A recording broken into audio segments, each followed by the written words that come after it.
Hey guys. This is part 8 of What If Naruto Was in the Warring States era.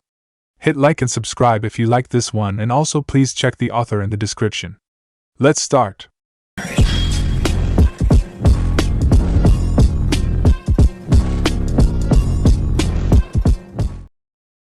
Chapter 30. Learning to Punch Up. Staring up at the flying form of a woman that could black out the sun with nothing but sheets of paper under her control wasn't as intimidating as one would have expected for a girl like Tenten. She wasn't on Conan's level whatsoever. In fact, Tenten doubted that she would manage to do so with 5 more years left to prepare for such a fight. Tenten wasn't a stranger to being face to face with people who could devastate her in an instant. Ever since she'd met Naruto, she'd rubbed elbows with the best of the best in the shinobi world, and found herself the enemy of people who could rip her to shreds without question. For all of her skill, all of her training, all of the time she'd spent sparring with people who could slap her from one end of the continent to the other, she was still the decided underdog in a fight with someone as powerful as Conan, and nothing would ever change that. However, exclusively training with gifted combatants like Naruto day in and day out left Tenten in a unique position. Tenten had limitations that no amount of hard work would allow her to overcome. She wasn't a Jinchuriki. She didn't have a Kekkai Genkai. She wasn't a child born to a line of descent that had bred the weakness out of their lineage over generations. She wasn't a natural, a prodigy, or a genius. She was a daughter of nondescript farmers. Just a girl who had really keen eyesight and a good throwing arm. Those had been her sole qualifications to begin down the path of the kunoichi. She was realistic enough to recognize these facts about herself a long time ago. But Tenten was intelligent, inventive, and adaptive. That allowed her to cover for whatever weakness she could manage with ninja tools. All of the ninja tools. She had a weapon to give her a fighting chance in just about any situation.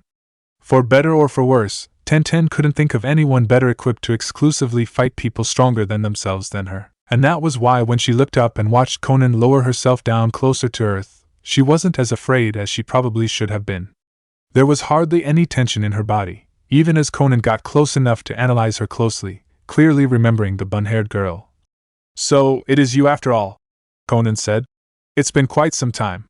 You look well." Tenten glared up at Conan as she remained seated on her origami bird. "Hasn't been long enough for my tastes. I'm surprised you even remember who I am." "Of course I remember who you are," Conan said, a small smile on her face. "You and little Naruto were so cute, clutching onto each other for dear life, trying to do your best to stand up to me." Despite how inflammatory her words were, she said them with no malice towards Tenten whatsoever. "Where is Naruto, by the way?" There it was. Conan was there to target her friend again. "Not here, so you can leave and look somewhere else." Conan clicked her tongue chidingly. "Lying isn't smart. That's not what Terumime says. She says the two of you were both on the way to this town. And I trust her information more than your word, seeing as how you're more personally invested." "That bitch," Tenten thought to herself, contemplating some method of vengeance if they were to get away in one piece. "Yeah, I'm making sure we go back so Naruto can burn that place down. I hope he lets me do it. That can be my birthday present." The idea sounded good in her head. But first, she had to get out of her current predicament. Easier said than done. "I'll ask once more, where's Naruto?" Conan said, an edge creeping into her tone. "If I have to ask again, it'll be after making you wish you were dead."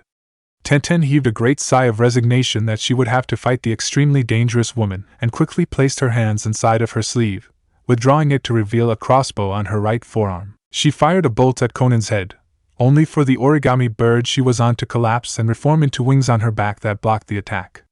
Conan mentally gave Tenten points for going all in right off the bat, moving her wings aside to find Tenten gone, and the area around her littered with paper bombs. Given that they were made of something she could control, Conan tried to sweep them aside with her dance of the shikigami, only to find them stuck to the ground with a powerful adhesive. Conan hummed as the explosives quickly burned down to detonation. "Aren't you the clever one?" Meanwhile, with Naruto, the rain had come out of nowhere, not in any forecast that anyone had been aware of. It had definitely thrown off Naruto's plans to use their time on Hashikai to give everyone a rest. Granted, they could all rest from the comfort of Taiya's home, which was better than running around all of Mizuno Kuni, but it was just after noon, and Naruto knew that if he was stuck inside all day, he'd go stir crazy. Naruto opened a window and stuck his head outside to judge the intensity of the rainfall and get a glimpse of the clouds. For a storm that had set in so quickly, he couldn't see the clouds moving in the sky at all. Odd. What's the verdict, golden boy? A fully clothed Tayuya asked from the bed in the loft of her home. Any chance of this stuff letting up any time soon? Naruto pulled his head inside and brushed the water back out of his hair. I really can't tell. Tayuya let out a hum, kicking her feet up behind herself. Well, you're about as useful as a manual dildo, aren't you? I have to do all of the work myself to get anything good from you. By now, Naruto had grown accustomed to Tayuya's vulgar and insulting nature. I'm not even mad at that, because you know it's not true.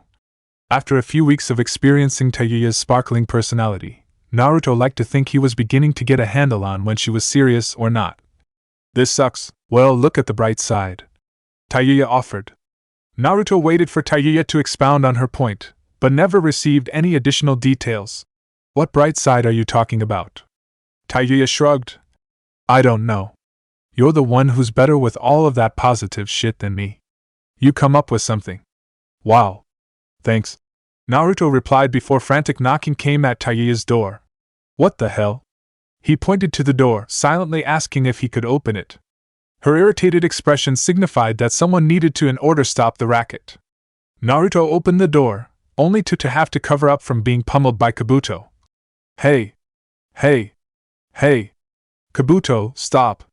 Kabuto did as requested and came inside the house, just as Tayuya dropped down from the loft.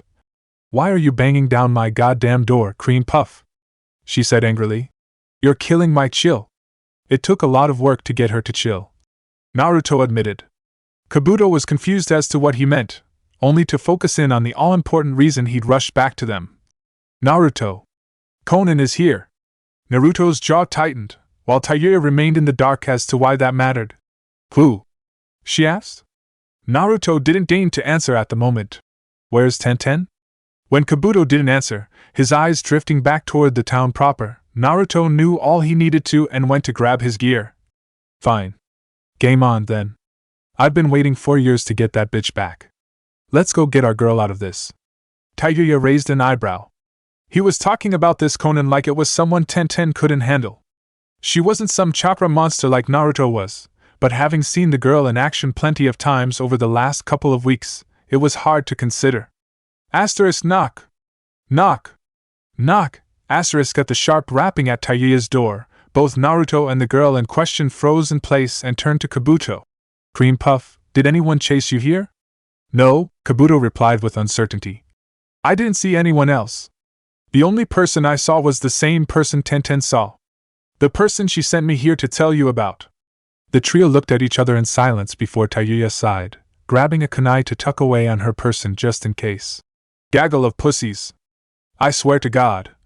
She muttered to herself as she went to answer the door again. She was right there, too close to the door for Naruto to stop her. And even if he could, what would it have mattered? The man outside knew they were there. Knew he was there. Because what other reason would such a person travel all the way to a place like Mizu no Kuni? Tayuya found herself eye to eye with the Rinnegan. The imposing stare of a mostly unassuming pale, red-haired man froze her in place. He hadn't even been trying to intimidate her, yet it was clear that power radiated from him. This man was an Uzumaki, but he wasn't like Naruto at all.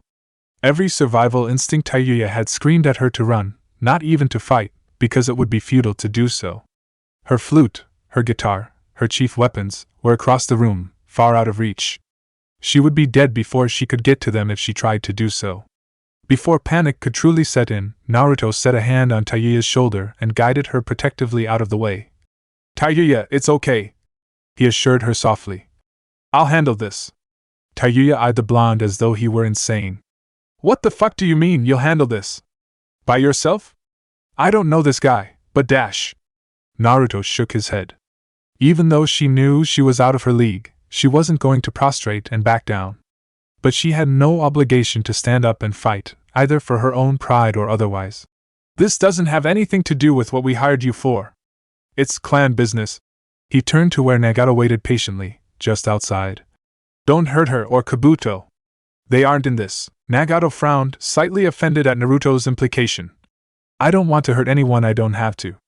You're here to hurt me, aren't you? I said I won't hurt anyone I don't have to, Naruto. Naruto scoffed and stepped outside, shutting the door behind him. Kabuto and Taiuya needed no part of this.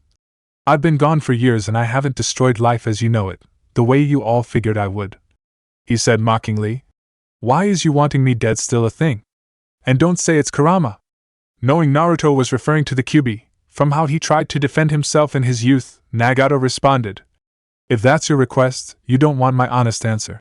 He noticed the scowl on the young teen's face. If you still need me to explain to you why this has to happen, you're just being willfully ignorant. In a flash of red chakra from Kurama's boost, Naruto tried to exploit his close proximity to punch Nagato. A forceful pushing motion of Nagato's arm sent Naruto flying off into the air, over the roofs of the floating homes in the area. Naruto was able to catch himself and land safely on the roof of one of those homes. His body smarting after being smashed by an invisible force, he dropped to a knee, holding his chest. By now, Kurama was awake and thoroughly invested after watching his container be sent flying. Such a thing hadn't happened in quite some time. Are you alright? That looked like it hurt. It did, Naruto said aloud, instead of inside of his head. Nagato followed him calmly, levitating himself up and down to where Naruto had landed. The boy glared at his former clan leader, this time more reserved in how he regarded the man. Nagato was too good for an outright blitz to overcome. Naruto understood why Nagato wanted him dead. He just thought it was stupid. Infuriatingly so. Alright, Naruto said under his breath, seething. If you want to do this, let's fucking do this, he shouted, standing back up, ready for more. I never did anything to you. I looked up to you. For a moment, Nagato seemed taken aback at that admission. You did? Naruto nodded, his face entirely serious. Yeah. Do you want to hear something really fucked up? He asked. Before I met the old man, I would have been totally cool with it if you'd gotten together with my mom. Nagato's entire body posture changed upon hearing that. What? Naruto shrugged, as though it wouldn't have been surprising. Yeah. Why wouldn't I have been? Nagato was the clan leader, loved by all in Yuzu-no-Kuni. Nagato had the Rinnegan, the Dijutsu of the man that had basically created their way of life. Why wouldn't an impressionable kid want such a man to be around? Until that point, my dad was just some mythical creature I only heard about at bedtime. You were real. You were there. Even if you didn't like me, you loved Mom. I could see that. To Nagato's surprise, Naruto was completely on the nose about how Nagato had always seen him. Nagato had always figured Naruto to be too young and inexperienced to pick up on such a thing. Naruto was physical evidence that no matter what he'd pulled himself up to be in the Uzumaki clan, Kushina would never love him, running around the village every day, the spitting image of the man she chose over him. None of that was his fault, and yet the man whose mission in life was to work for the betterment of the Uzumaki clan could never find it in himself to find any real sense of care for little Naruto. While to the rest of the Uzumaki clan, Naruto was an outsider that had infiltrated their tightly knit tribe due to half of the blood running through his veins, to Nagato, Naruto was something else more personal. Naruto was living, breathing proof of what a powerful man like him considered to be his one true regret in life. And much like the Kyuubi being sealed inside of him, it wasn't the boy's fault. The more he heard and thought, the sadder Nagato felt. The wheels of history and the choices of others had ground Naruto up and spit out what stood before him today. At this point in his life, Naruto was simply trying to take what had been given to him and make his own way with it. Naruto realized that what he'd said had struck a chord. There were warring emotions all over Nagato's face, enough to almost make Naruto feel bad for speaking his mind. Almost. Even if you couldn't stand the sight of me, it's not like you were the only one in the clan who was like that. As long as you made Mom happy, I could have lived with it, just like I did from everybody else. His blue-eyed gaze hardened on the form of the man standing across from him. But then you tried to have me killed. Then you held Mom hostage for trying to protect me. Then you exiled us both.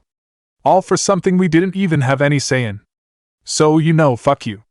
You had this coming, he said, settling into a fighting stance. The next swallow down Nagato's throat felt heavy and poisonous. You're not wrong to feel that way.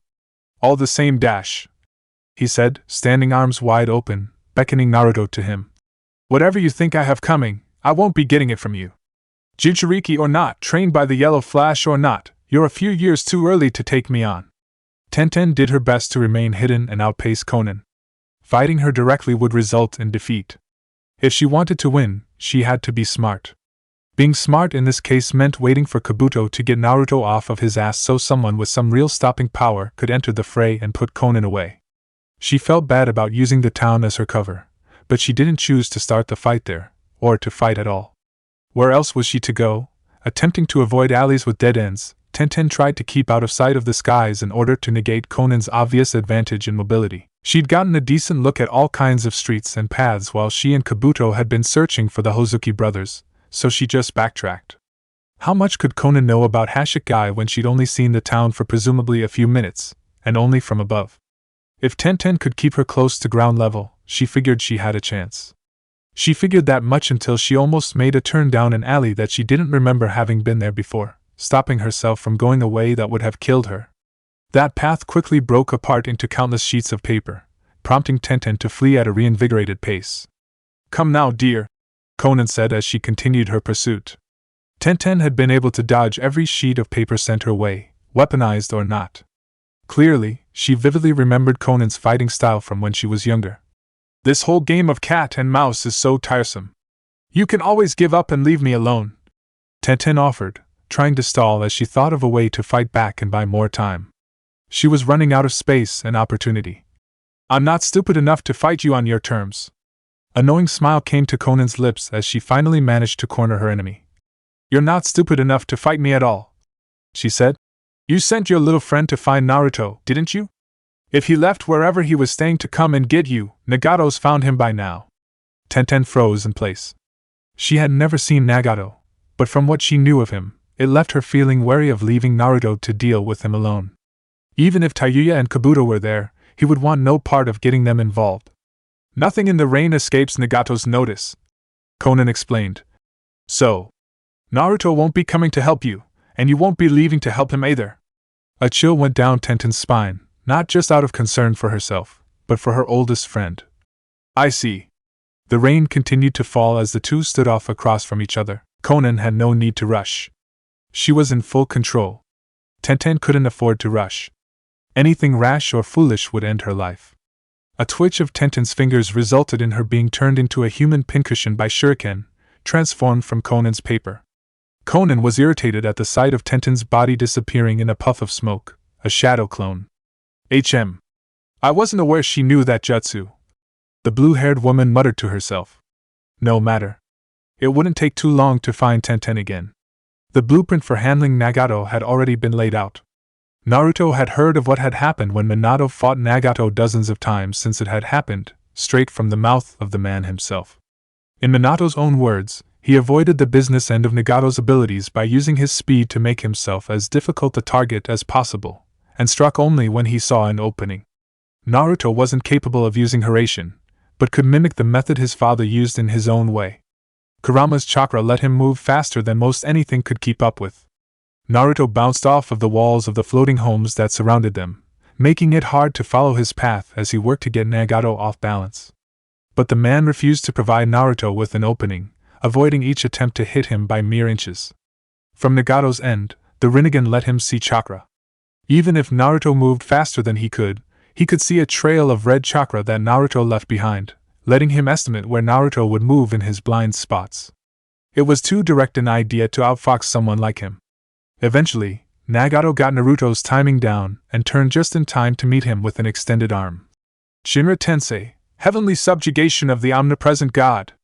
Naruto bounced off of the repulsive force suddenly blocking his way, spinning atop the water on unsteady legs before finding his balance once more. Ugh! It was the second time Nagato had managed to hit him with that jutsu, and this time, because he had run directly into it, it hurt that much more. How can hitting nothing feel like running into a brick wall? Nagato held the expression of a man lecturing an inexperienced counterpart. "Naruto, seriously. Come on. Did you think it would be that simple? That you could just move faster than me and I wouldn't know how to react?" Naruto thought about it for a moment. "It worked for Dad when he fought you." "I see," Nagato said before extending his hand. "Banzo Tenin, heavenly attraction of all creation." Despite digging in his heels, Naruto felt himself be yanked off of his feet, pulled uncontrollably toward Nagato. "Wait. This works." I wanted to get close to him so I could slug him anyway. At his core, Naruto was a close combat fighter. In this situation, he would take any excuse to close the distance and make contact. That in mind, he indulged in a boost of Kurama's chakra to make his next move count, only for his body to fly past Nagato altogether, fly past the floating homes, and slam into the outside of Hashirama's exterior wall. His body no impression in the wall. For as hard as he hit it, there had been no give whatsoever, which was a worse fate than if some had cracked off. How's that game plan working out for you now? Nagato teased. Naruto pulled himself off of the wall, his nose bloody from the impact. It's not, he yelled back as he stood on the water. Nagato chuckled, and Naruto marveled at the sight of the man's right arm transforming into a cannon before his eyes. Whatever anyone told you, your father was not winning that fight when he left. He pointed the cannon at Naruto and fired. Naruto went wide-eyed at the blast of chakra and quickly dropped underneath the surface of the water. Nagato's shot missed and exploded off of the exterior wall of the floating town. As the dust cleared, to Nagato's amazement, there wasn't a lot of visible damage. Whoever built Hashirama built it to last. Impressive place, he remarked aloud. All around Nagato, 4 shadow clones of Naruto burst from the water, Razengans ready to attack. As they closed in, Nagato seemed to form 4 extra arms that caught the younger Uzumaki by the wrists. Nagato recognized Naruto's use of one of Minato's signature techniques. Also impressive. But again, did you really think this was all you needed to do to stop me? He asked, only to get smirks in return from the slew of Naruto clones. He drained the chakra out of each one with his bare hands, dispelling them and replenishing his own stores. As he finished off the copies, the water underneath him gave way to a powerful whirlpool that compromised his footing and pulled him down. Underwater, more Naruto clones with rebreathers on their faces worked, using the principle behind the Rasengan to cause the whirlpool. The original watched as Nagato was sucked farther and farther down. Not bad for a plan I pulled out of my ass, Naruto thought to himself, keeping a close eye on Nagato's body as it was tossed about in the whirlpool. Ha! I make actual whirlpools. I'm more Uzumaki than you. He was also dealing with an Uzumaki as well though. Nagato was used to the water, and capable of holding his breath for at least as long as Naruto could without a rebreather. That was too much time to hope that he could just hold him until he drowned. He needed some kind of kill shot while he had the chance. He'd gotten the upper hand on perhaps the most powerful member of his clan that had ever lived, and he couldn't squander it. Nagato didn't sit back and allow himself to be pulled into the depths. Kuchio's no jutsu, summoning jutsu. A massive crustacean overpowered its way out of the whirlpool, killing several of Naruto's clones in the process. It then advanced on Naruto, pincers snapping away as the yellow-haired shinobi found himself on the back foot. Again. Only this time, he was underwater. His movement was sluggish and slow, even after accounting for being underwater. It was so bad, it forced him to tap into Kurama's chakra to give him more strength to move. Swimming away as quickly as he could, Naruto fled the crustacean that snapped ever closer at his heels, nearly losing a foot at one point. Once he reached the surface, he could make some kind of counterattack. It would have to be something good to break through the creature's shell, but that was something that could wait until he was water walking safely above the surface. Kicking and clawing as hard as he could, he eventually broke through, but just barely. He couldn't pull himself out, or in Naruto's case, pull himself down. He hadn't swum his way to the surface of the ocean. He'd pulled himself out of the center of a massive sphere, a satellite of water, lifted into the air and held together by the power of Nagato himself, who stood down below, staring up. You fought out of Chibaku Tensei, heavenly body bursting from the earth. The power of a Jinchuriki is quite sensational. What is this? Naruto asked, fighting to keep himself from being sucked back under the water. Gravitationally speaking, everything transpiring was impossible in nature. What did you do? Nagato's ripple-patterned Rinnegan eyes stared up at Naruto, unblinking. You tried to drown me. I figure it's only right I return the favor. Speaking of which, Banzho Tenin, heavenly attraction of all creation. With his jutsu, Nagato yanked the rebreather right off of Naruto's face. There. That's better. The pull of the jutsu that held the orb of water together felt like it was getting stronger and stronger over time. Naruto couldn't battle against it forever, and was pulled back toward the center, back underneath. Naruto held his breath and again fought and clawed, but the force of attraction was too great for him to overcome, and he found himself failing. Come on! Naruto thought to himself, as he found himself drifting toward the center of the water sphere, and the awaiting claws of Nagato's crustacean summon, find a way out. There's got to be something. Whatever his answer was, he needed to find it quickly. Tenten needed a place to hide, and through much effort she managed to find a place where Conan definitely couldn't fly all over and bombard her with endless sheets of paper. As far as the girl was aware, Conan didn't have any kind of special bloodline that allowed her such oppressive power with nothing more than paper, but it could have fooled her. It turned out that the main floating portion of Hashirama had a drainage system. It made sense, given that the power and plumbing of the town had to come from / go somewhere. The entrances were hidden and covered, but they existed, and Tenten didn't hesitate to go down below. Okay, creepy underbelly of a floating city, Tenten whispered to herself, treading carefully, lest she round a corner and find herself face to face with something undesirable. Please be good to me and protect me from the scary lady coming to get me. Boom! Tenten winced at the sound of an explosion in the distance, back the way she had come. One of the traps she'd set, just in case she was followed, went off, prompting her to hurry a bit more. Boom, not good, Tenten thought. Conan was tearing through her traps faster than she could get away. She would be on her soon, at this rate. I'd say 30 seconds until I'm screwed. Running any longer wasn't going to help. She wasn't getting away. She couldn't buy any more time. All running away would do at this point was present her back to a dangerous enemy. At some point, she had to turn and try to fight. It seemed that the moment had arrived for her to make a go of it. Conan didn't let her down. The light from the grates leading to the streets of Hashirama dimly lit her approach. Her, and the countless sheets of paper that accompanied her. Tenten quickly pulled out a scroll and unsealed a deadly surprise. Bakuriyajeki, Exploding Dragon Strike! A large flaming dragon erupted from the scroll, flying out at Conan. While Tenten was backed into a corner, she had also managed to get Conan in a position where she absolutely couldn't miss. The flame dragon exploded on Conan and all of her papers. It was as direct a hit as Tenten could ask for, but something was wrong and she knew it. The blast didn't carry the way she had expected it to, and her heart sank as she saw Conan still standing. Lots of paper sheets were burning and being put out by the water at their feet, and there were even damaged layers of paper on Conan's body, masquerading as flesh. However, it hadn't been enough. Conan continued forward, her cold, piercing eyes staring a hole into Tenten. Even fire didn't do much against a person who exclusively fought with paper. Water didn't make it harder to use. What else could Tenten throw at Conan that could conceivably work? She was at a loss, and feeling disenfranchised as a result. So, this is just how it's going to go.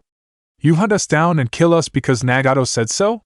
Conan's face didn't change from the stony, impassive expression she reserved for combat. We're really not so different, you and I, she said, verbally reaching out. Dear, tell me that you wouldn't do the same thing for Naruto if he asked you to. Tenten took a step back as the tunnel began to fill with more and more paper. He would never ask me to do something I wasn't fully on board with. He dragged you to Mizuno Kuni for God knows what, Conan said. Naruto didn't want me to come with him, Tenten said with a grim smile. I wouldn't let him leave without me. Conan's stony facade cracked, as she returned the smile with one of her own. Then I guess we're even more alike than I thought. Doing things for both of their own goods. Just as quickly as it appeared, it vanished. It's time to see how he does without you. The large pipe the two women were in began to shake, as a sound of roaring water began to echo from somewhere farther within. Even with all of the rain that had been falling and drained away, it hadn't been as loud as it was getting now. Conan turned to eventually see a large wave in the shape of a demonic fish head rushing toward her. She gasped and tried to put up a wall of paper in an effort to block it. Tenten, on the other hand, unsealed a heavy metal dome on top of herself to hunker down in, tight enough to the ground to ride her predicament out. Tenten sat and waited until a series of solid knocks came to her metal shell. She resealed it in a puff of smoke and found one of the Hozuki brothers standing there. Whichever one it was, she couldn't tell from first glance and one previous meeting. Was that bitch bugging you? The Hozuki brother asked, giving a shark-toothed smile. This is the younger one, Tenten thought to herself. Confused at Suigetsu's presence, she got up from where she'd been taking refuge and looked around. What the dash? What are you doing here? Suigetsu was eager to lay his cards on the table. You still have the Kiba swords. I'm pretty sure we won't get them if you die, so in exchange for our help, you hand those bad boys over. Good deal, eh? Tenten was stunned. If they were aware of the fight happening, they had to know how powerful Conan was. You would rather fight her than tell us anything about Seijuki? Suigetsu didn't hesitate to answer. Yep. Tenten had a choice to make. Her life, and it wasn't certain that the Hozuki brothers could even help, for 2 swords she'd already thoroughly studied. The decision was a no-brainer for Tenten. If can we beat her, I'll unseal the swords for you. Deal. The two shook hands before heading off farther down the drainage system. All right, Tenten said, her brain moving quickly to try and formulate a plan. Just point me to all of the ways out of here. Suigetsu gave her an odd look. All of the ways? You kidding? There's only one way. That certainly made things easier for Tenten. Oh. Well, that makes this easy then. Show me. Ever since Naruto and Nagato had left Tayuya's doorstep, she and Kabuto had been following at a safe distance, keeping an eye on the fight between the two. For as strong as Naruto was, and as tough as he hung in against someone with the eyes of a god, Nagato had slowly started imposing his will. His will currently existed in the form of a large ball of ocean water hovering above the city, with Naruto trapped inside. Even Jinchuriki had to breathe eventually. Kabuto was antsy as he and Tayuya stayed out of sight amongst the floating homes, looking up at the prison of liquid that contained his friend. We have to do something, he said resolutely. Tayuya quickly turned to look at him as though he'd grown a second head. Do what? You're watching the same shit I'm watching. That motherfucker's been taking a chunk out of Golden Boy's ass. And he has the Rinnegan. No half-decent shinobi in the elemental nations needed the implications of that explained to them. What can either of us do against that? Especially you, Cream Puff. Kabuto knew this. His going alone would be worthless. He needed Tayuya to have a chance of doing anything useful. He threw his hands up, not knowing how to answer in a way that would spur Tayuya into action. I don't know. Something. Anything. Don't you like him? Tayuya flinched at that. It was minuscule, hardly even there, but Kabuto was savvy enough to pick up on it, even as the girl explained herself away. Like him better than the rest of you? Yeah. Like him enough to bang him? Yeah. She then pointed up to Nagato's Chibaku Tensei. Like him enough to fight the guy that can do that? It takes more than a few weeks hanging out and a decent afternoon late to get me to go up against that. He has all of the money, so if that guy kills him, you won't get paid your full commission. He's been paying me weekly. I've still been making bank. For the first time since Tayuya had known him, Kabuto lost his temper in front of her.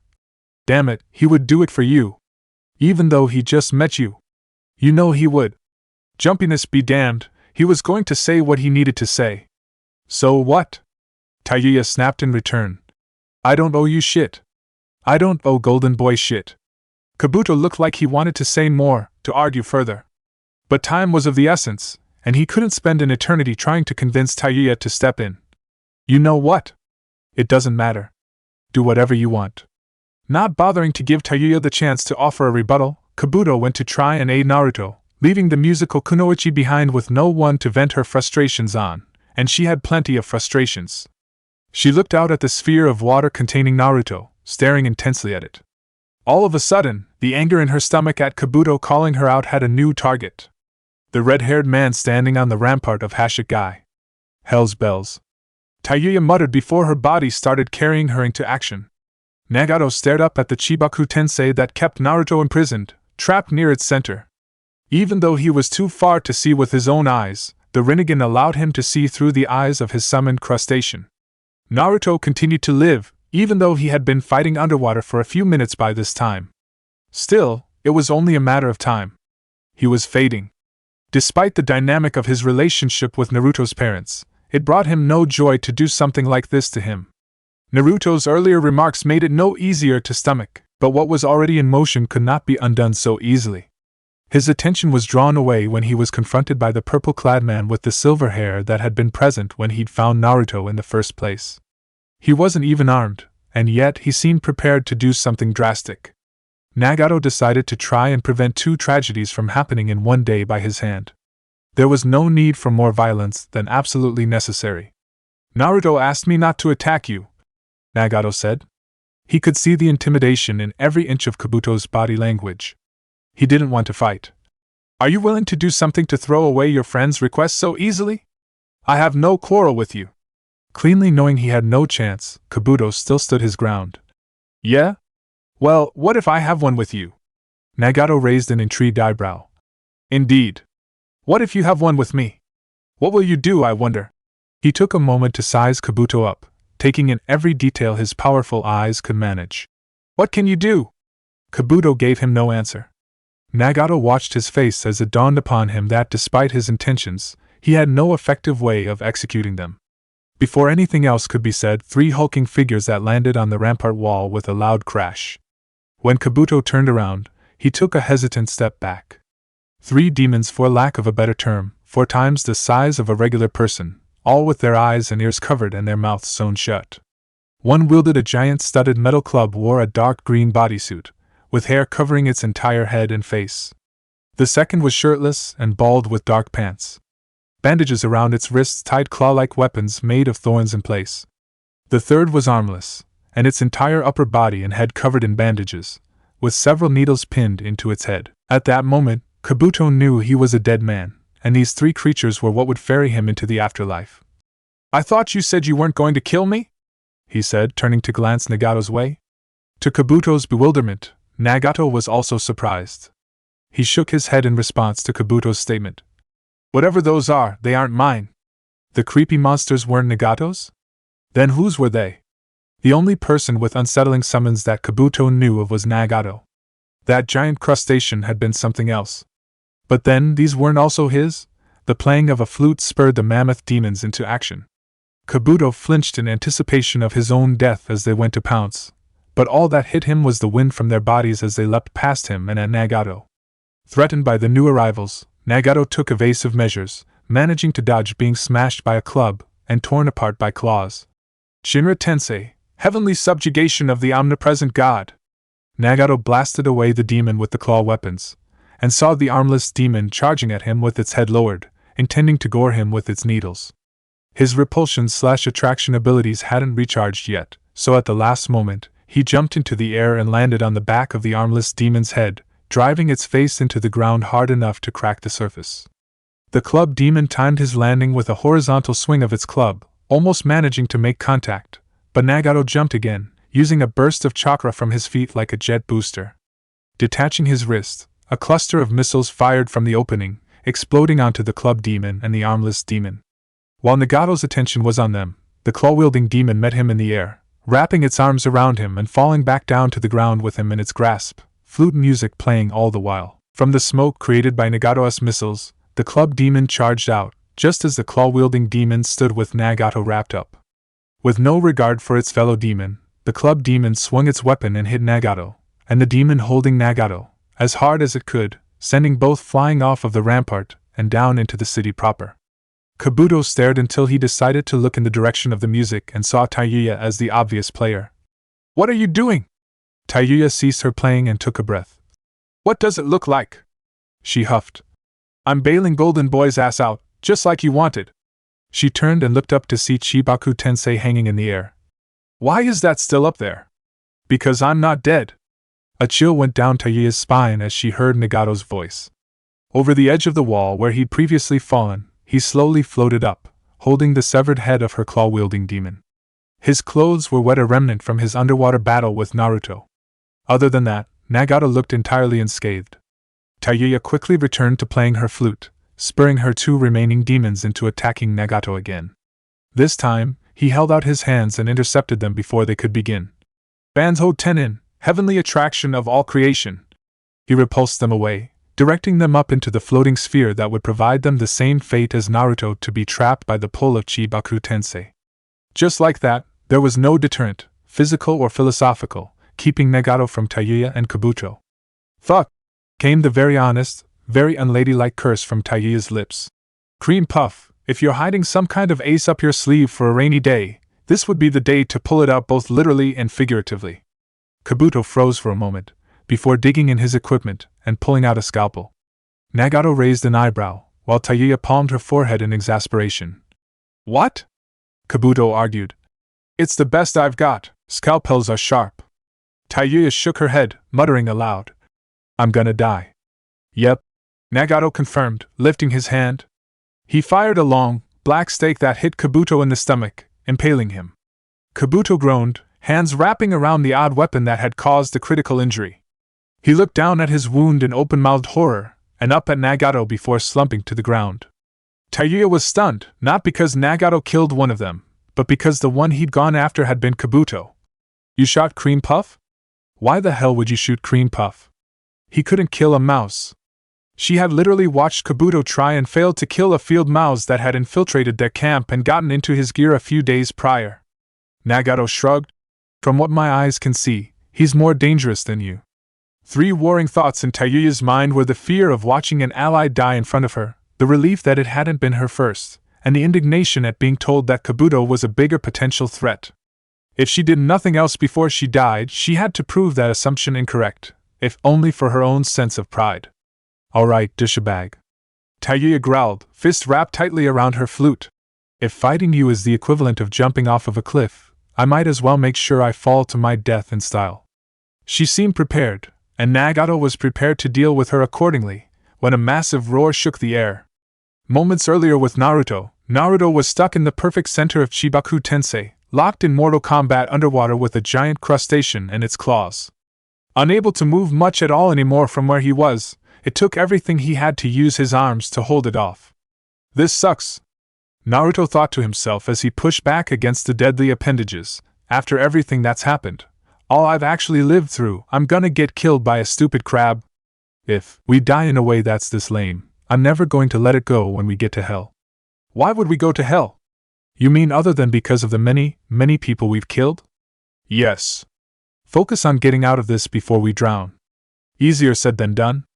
Naruto felt he could have defeated the crab by then, even underwater, if only he could reliably move.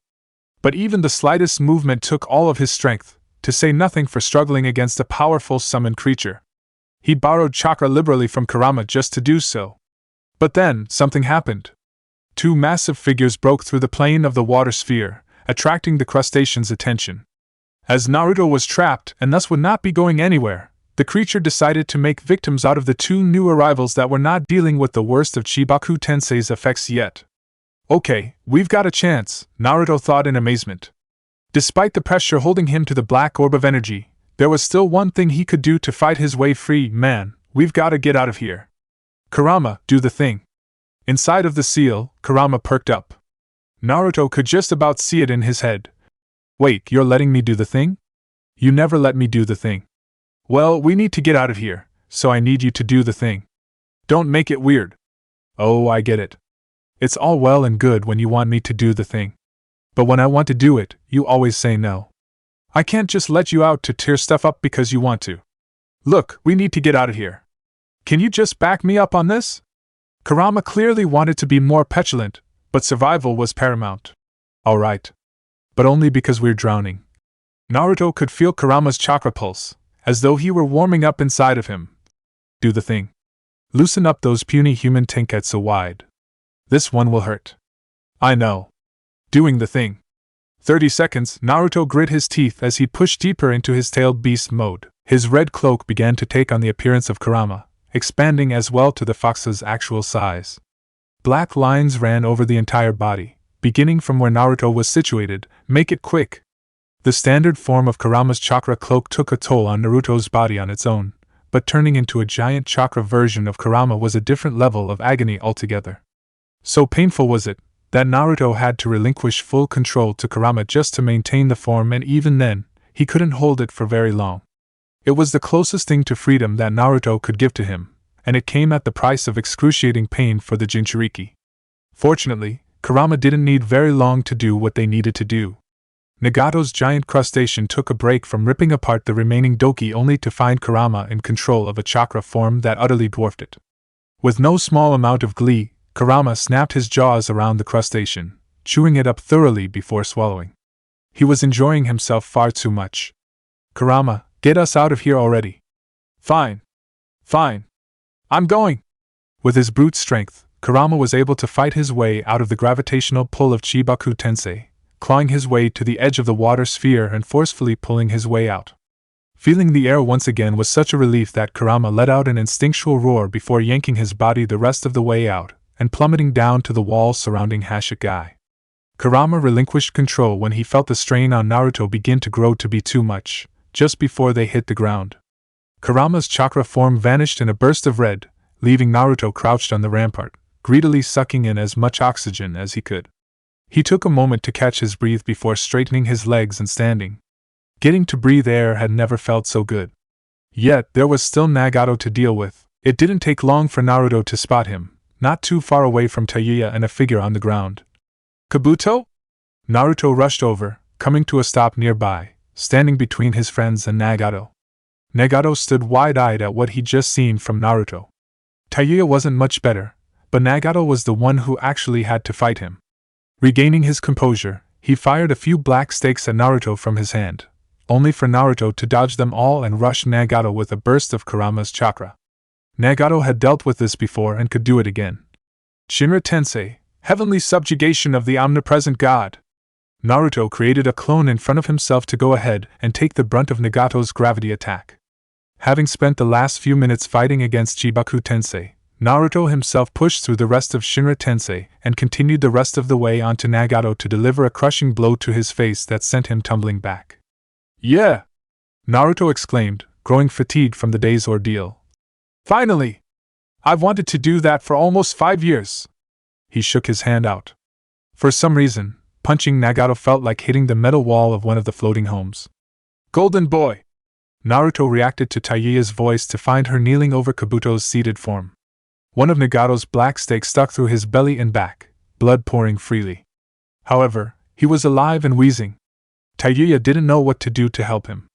Beyond basic first aid to patch herself up, she was lost in the healing arts. Your clan leader guy put a fucking hole in Cream Puff! Naruto growled to himself and focused on Kabuto. Hey! Hey! Kabuto! Naruto snapped to try and make sure he had the medic's attention. Kabuto, come on! Tell us what to do to help you. Kabuto's eyes were listless as he heaved every breath. Pull the rod out, he said weakly. Is that such a good idea? Won't you bleed out if we dash? Pull the rod out! Both Naruto and Tayuya flinched before following the command. The latter held on to Kabuto, while Naruto yanked the stake out of his stomach as smoothly as he could. Kabuto screamed in pain over the sound of torn tissue shifting, despite Naruto expediting the process as best as he could. Blood splashed onto Naruto's arms and clothes, causing him to wince. But once he had it in him to look once again, he saw less blood flow than he'd expected. Then it started to stop altogether. The wound healed enough on its own that Kabuto could sit up and begin properly fixing what was left of the damage. Naruto and Tayuya had no idea that Kabuto was so tough, because a weaker individual wouldn't have been able to even begin healing such a grievous injury dealt to them. He seemed to be okay for the time being, which left the immediate threat of Nagato, who was by now standing up again. Nagato's hair wasn't the only thing that was red on him any longer. Naruto's punch had landed with enough force to tear open the left side of his face. Blood poured from beside his eye, down his cheek and neck. You know, Nagato said, dabbing at his face. Your father didn't even draw blood on me like you just did. Even after all of this. Naruto shrugged in return. Water on a frog's face. Dad and Jiraiya said that to me a lot. It's supposed to mean stay calm, no matter what happens to you. He spared a glance back at Tayuya and Kabuto for a moment. I'm not the best at it, but freaking out isn't gonna beat you, or help them. You staying calm isn't going to beat me either, Nagato said with complete confidence. Naruto had surprised him several times and finally managed to get to him with a significant blow. But it hadn't decided anything. Someone like Nagato wouldn't let anything like that happen twice as long as he had his way. Naruto was of the mindset that things needed to end. He was starting to feel the effects of the battle, and the pain from his tailed beast transformation hadn't gone away yet. Nagato, his clan head back before he had been exiled, was the real deal. Naruto didn't know if his strength was comparable to the Sage of Six Paths, but he was a top-notch shinobi on par with anyone in the world regarded as a power in their field. Another clash brewed, until an odd spatial distortion formed around Nagato. Neither Naruto nor Nagato seemed to know what was going on, and just like that, Nagato was gone. Naruto looked around, feeling as though it were a ploy, a trick up Nagato's sleeve to gain the upper hand. As the seconds dragged on, and he saw no sign of Nagato whatsoever, it seemed more likely that he had simply vanished. What the dash? Naruto verbalized, turning every which way to try and spot his opponent. Tayuya, did you see him leave? The girl shook her head, just as confused as Naruto. Despite her different perspective of the fight, she didn't see anything more than he had. I didn't see him take a step one way or another. What the fuck was that? I don't know, Naruto said, walking back over to her and Kabuto warily. An attack could still come from anywhere. How's he doing? He stopped the bleeding, Tayuya reported, checking Kabuto's pulse. Doesn't seem like he's gonna croak. Good. If Kabuto had gotten himself killed over something that hadn't even involved him, Naruto would have never stopped kicking himself over it. Can you take him back to your place? He asked. Tayuya gathered Kabuto up to do as Naruto asked, before realizing that he wasn't coming with them. Where are you going? Naruto looked to Hashirama proper. At last check, his friend was still under duress from Konan. To find Tenten. Meanwhile, Kaze no Kuni, one moment, Nagato was standing face to face with Naruto. The next, he was standing in the blistering heat of the desert. There was no sign of the floating city, of Tayuya, of Naruto, of anything that he had been previously dealing with. There was nothing around but the endless dunes of sand. What had happened?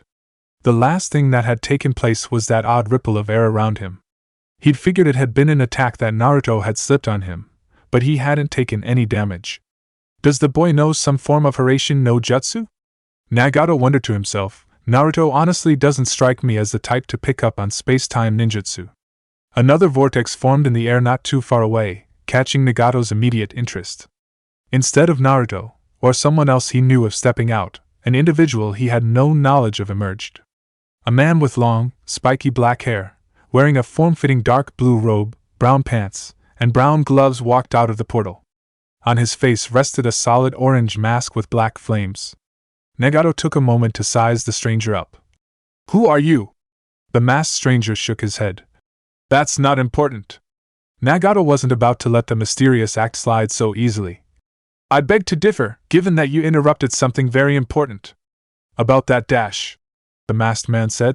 I normally try not to intrude. It's not my style, he said, throwing his hands out to the side. But you see, I can deal with Naruto dying. I can deal with you dying. What I can't deal with is the two of you both dying at the same time. You say that like you have any sort of control over either of us, Nagato said with a bite to his tone. I know for a fact you have no influence over me, friend. Of course not. Of course not, the masked man said, holding his hands up disarmingly. I'm just an invested observer. I'm a fan of yours. I like you, Uzumaki-san. That's why I had to step in. You like me. You say you're a fan of mine. And yet you stopped me from doing my work and getting rid of a Jinchuriki. So much power. Whatever Nagato had expected from Naruto as a Jinchuriki had been fulfilled. He could transform into the Kyuubi. Nagato had only seen it in full for a moment, but the sight had been unmistakable. The masked man laughed. Naruto is what he was made to be. Just like you are. He stepped away as a vortex opened up behind him. Enjoy the trip back to Yuzu no Kuni. Use the time to clear your head. Get some culture. Before Nagato could stop him, he was gone. He had left Nagato behind, at least 4 days away from the coast if he traveled nonstop on foot. By the time he made it back to Mizu no Kuni, Naruto would be long gone. He had been foiled by this individual that had come from nowhere and returned to nowhere. Staying still would get him nowhere, so Nagato located which direction was east and started moving. As his feet left their prints in the burning sand, a thought from years ago drifted to mind. Kushina said that Naruto told her a masked man had sealed the Kyuubi inside of him. A masked man that had come and gone quickly, that no one else could verify the existence of. Nagato started to laugh to himself. All these years, and he'd been telling the truth, he said to the open air, as though the gods themselves could hear and would laugh along with him. Naruto really saw what he saw that day. And yet, even gifted with that knowledge years after the fact, it still didn't change anything. Mizu no Kuni, spillway of Hashirama, after being carried away from her prey by a powerful water ninjutsu, Konan found herself cornered by 3 opponents, as opposed to 1, surrounded by an element 2 of them thrived in. She still wasn't injured, nor was she tired, but adding the Hozuki brothers to the mix made her fight with Tenten notably more difficult. Mangetsu and Suigetsu stood on opposite sides of a large vertical drain, while Konan flew above the opening with paper wings. The air around her was filled with sheets of paper she kept at the ready for combat. Can you not let any of that fall into the water? Mangetsu asked respectfully. Hashigai enforces a strict no littering policy. Strict as in, the brothers got to dismember perpetrators. Harsh? Probably. But they were the law, and they liked a clean city. Suigetsu was a lot less courteous in his approach. Alright, here's the deal, he said, pointing at Tenten. This chick is going to unseal the Kiba swords for us if we help her kick your ass. Conan raised an eyebrow at Tenten. Do you think that this means you have the upper hand, just because you've recruited some help? I sure do hope so, Tenten said with a tired sigh. Conan, at this point it's 3-on-1. I don't want to be here. I want a shower and a nap like, really bad. So I'm leaving. Conan gestured to the two brothers. You expect these two to deal with me in your place? Suigetsu scoffed. No. We already did what we needed to. From here there's only one way out, and you can't take it. He pointed down the pipe that Conan hovered above. If I were you, I wouldn't go down there. Conan looked down at the pipe where all of the water drained to. What are you talking about? We're security for Hashigai. We know this place like the back of our hands. Mangetsu explained. When we first started working here, we pegged the spillways as a way people could sneak in. We made it so things can go out, but the only thing that can come in is water. And the way out is through there. Suigetsu added. Conan chuckled and shook her head. I know how to swim, children. She also knew how to fight underwater, at least long enough to get out, if need be. Okay, go for it then. Conan's eyes narrowed at how easily they were willing to let her try to leave. Conan created an origami creature before dropping it down the pipe. When it touched the water, a telltale snap electricity echoed up, signifying high voltage. I'm not even going to ask how you did that, she said under her breath before speaking up to Tenten. If these two are now the only ones who can get out of here, why aren't you concerned about it? At that, Tenten's face slowly lit up into a bright smile. Well, that's because I'm not even here right now, she chirped brightly, waving farewell. Bye. Conan was left with a gobsmacked expression, while Suigetsu found himself amused by the interaction.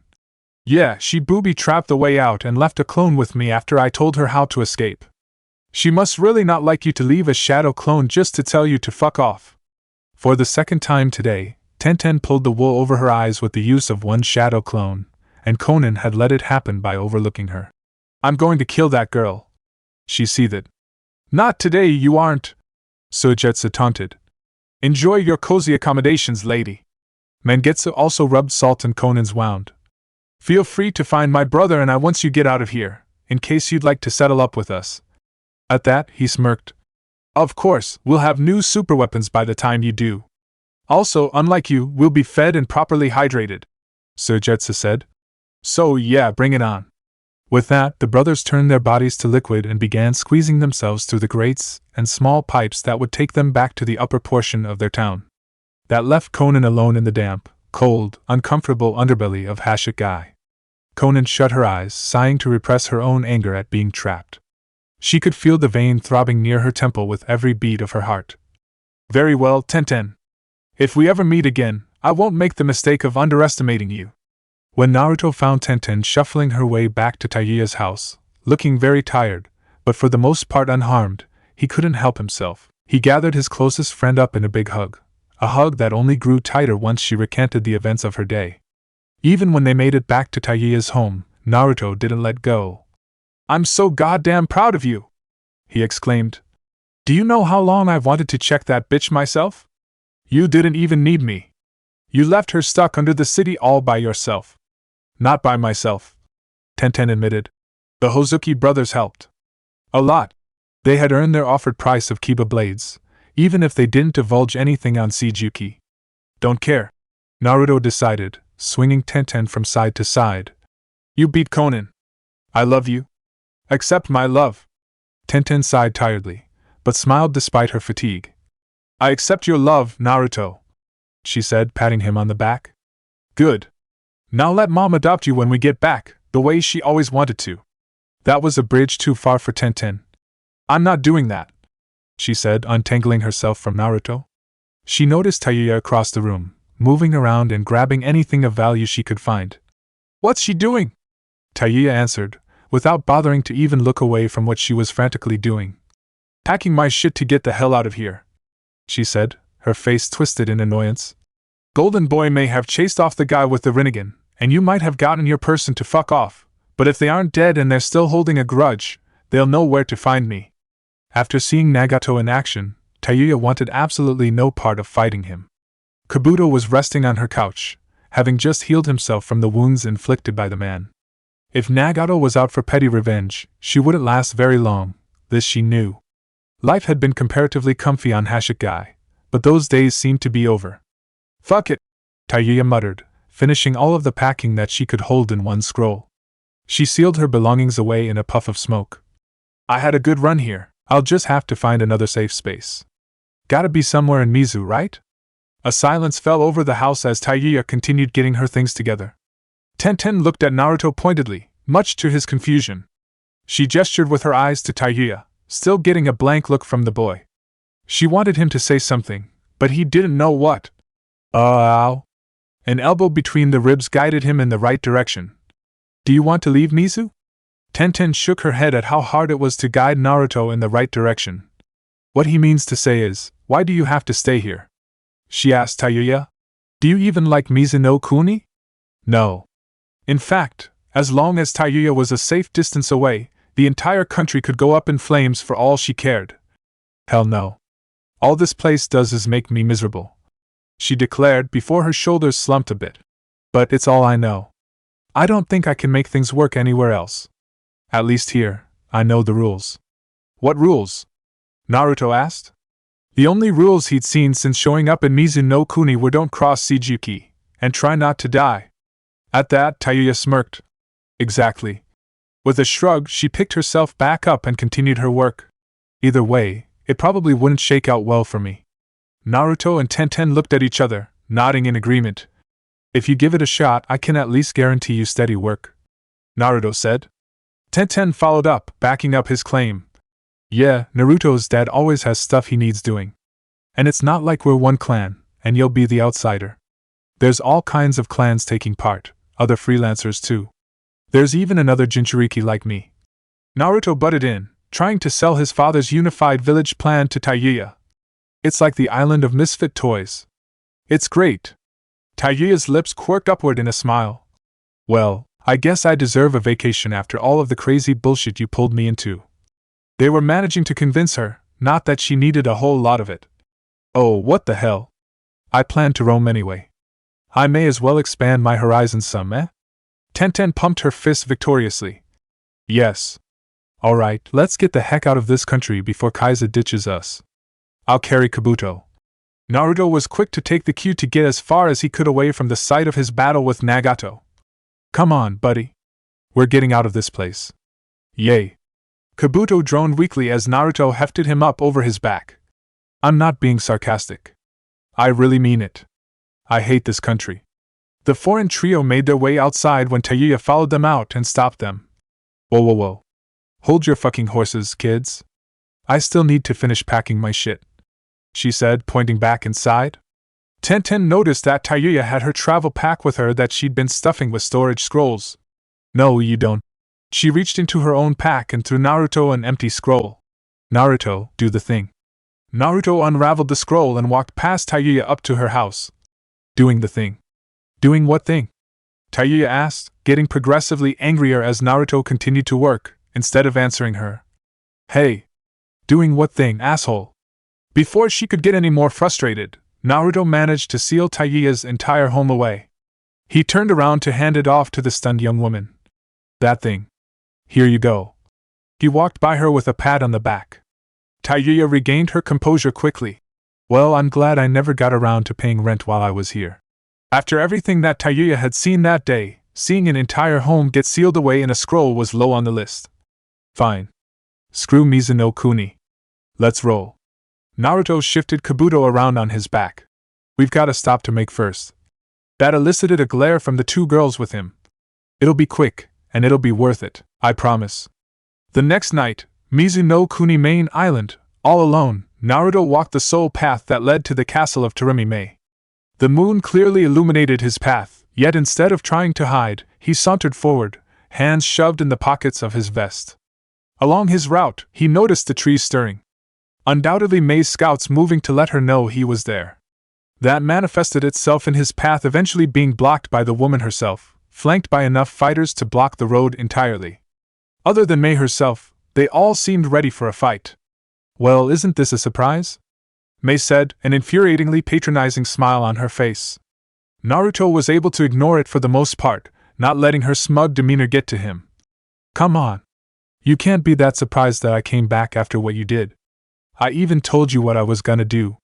May chuckled at the reminder of their last face-to-face meeting just over a week prior. Right. Your cute little threat to kill everyone and burn down my castle. It is rather surprising, given that I figured you would be dead by now. After all, Nagato was very clear with his intentions, and from what I know, he has never lost. Don't know what to tell you, Naruto said with a bit of a snarl, his teeth slightly bared.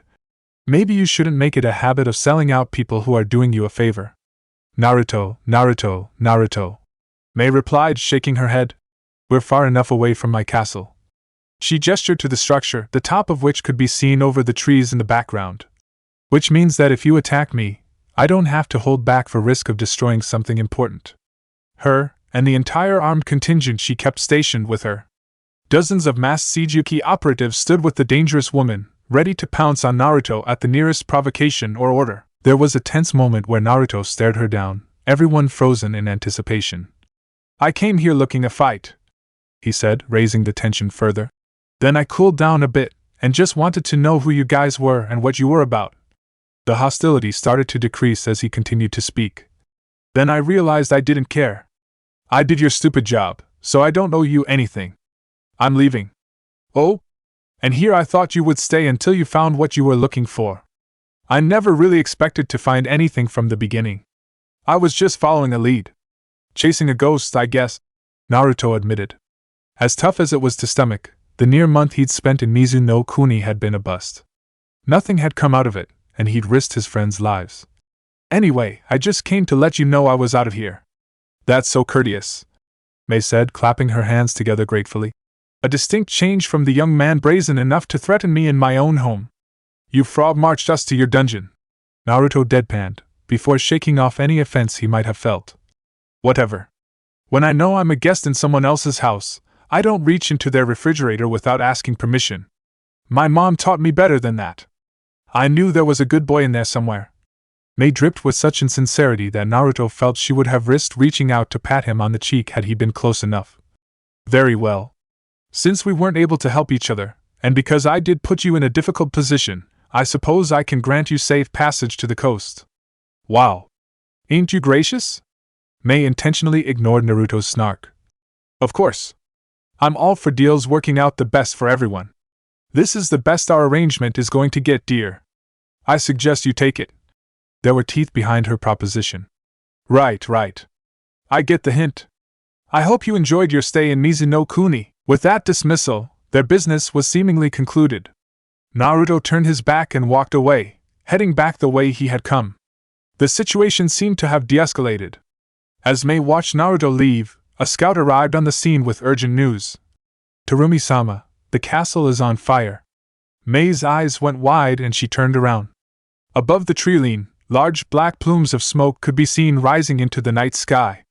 She could see flames from the top floor. Her fortress had been infiltrated and set ablaze. With fire of her own in her eyes, May rounded on Naruto, who was still walking away with his back to her. There was a vicious grin on the blonde Jinchuriki's face as he paid the killing intent directed at him no mind.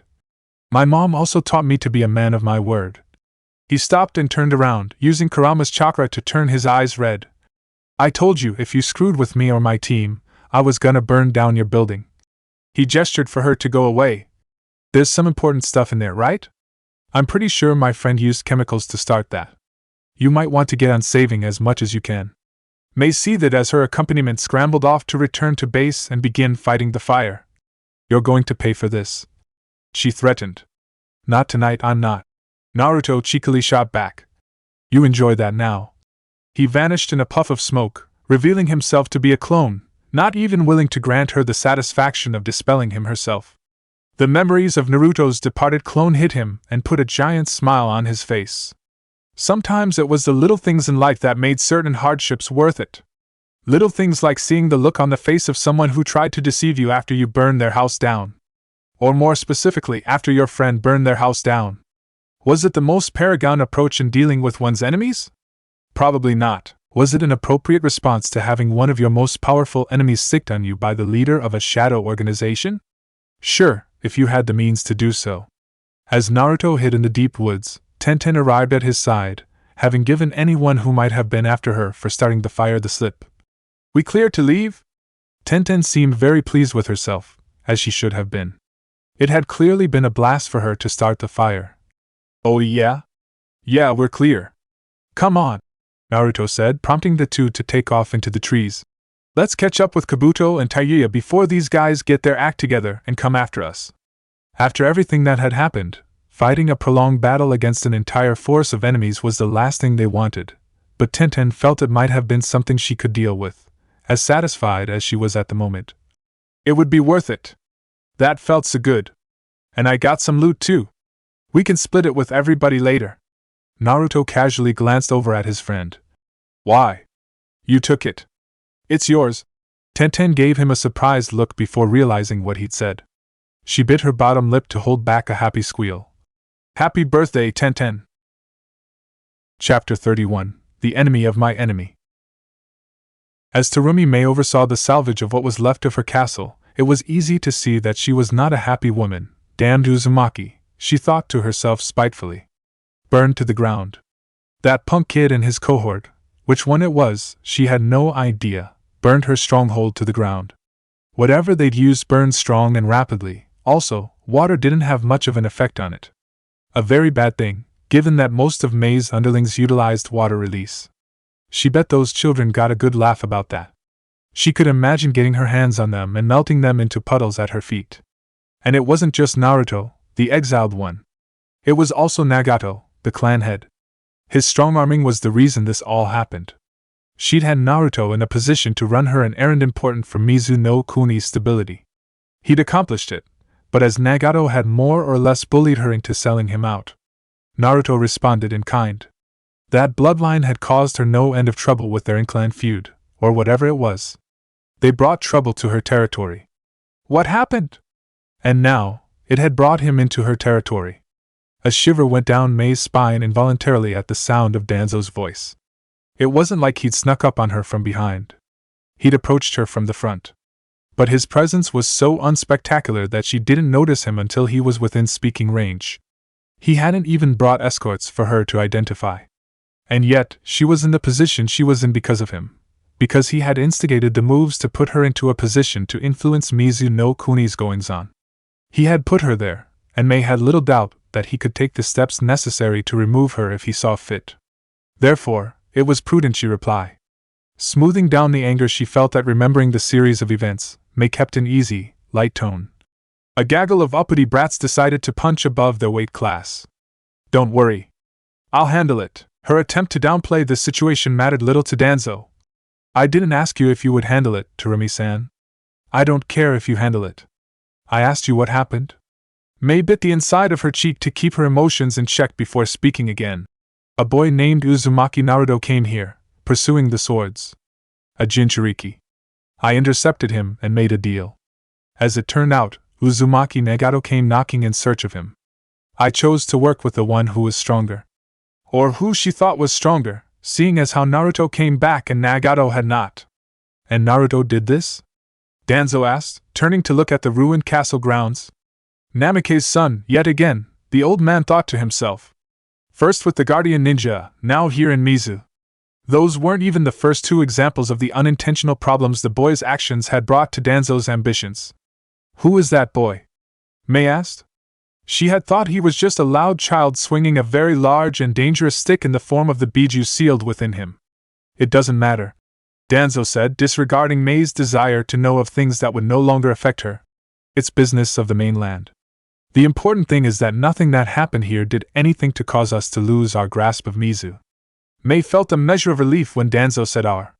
That meant she was still figured into plans and would maintain her position. While he burned my castle, he did give the Kiba blades to the Hozuki brothers. A fine choice.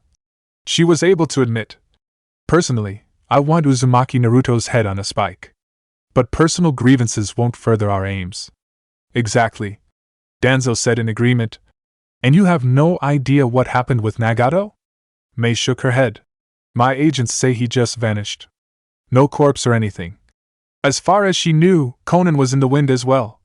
I would share access to my records, but as you can see, all but the most vital to my operation here burned." "No need," Danzo said as he turned to wander through the burned ashes of the castle. "I am capable of finding anything else I need. You know Kuni, unnamed allied shinobi village. The mainland had been built up a certain way in Taiyuya's head for so long that she figured once she saw it for the first time, it would do nothing but let her down. This was not the case. Just on first impressions, the cleanliness of the port town they pulled into blew her away. From the head of the ship, Taiyuya watched wide-eyed as they sailed closer to shore. Everything seemed more colorful. The sun was brighter. The water had more of a shimmer to it. There was a distinct lack of the acrid smell and taste she had grown accustomed to when in port areas. It was a sensory overload. Even once they had left Kai's ship and started moving on foot, the dry, lush forests of the countryside were so markedly different from what she was used to, she caught herself stopping and staring sometimes, taking it all in before having to speed up to catch up with the others. There was something freeing about not being locked to those damnable islands any longer. It was like a whole new world had just opened up for her to explore. Needless to say, it was kind of overwhelming.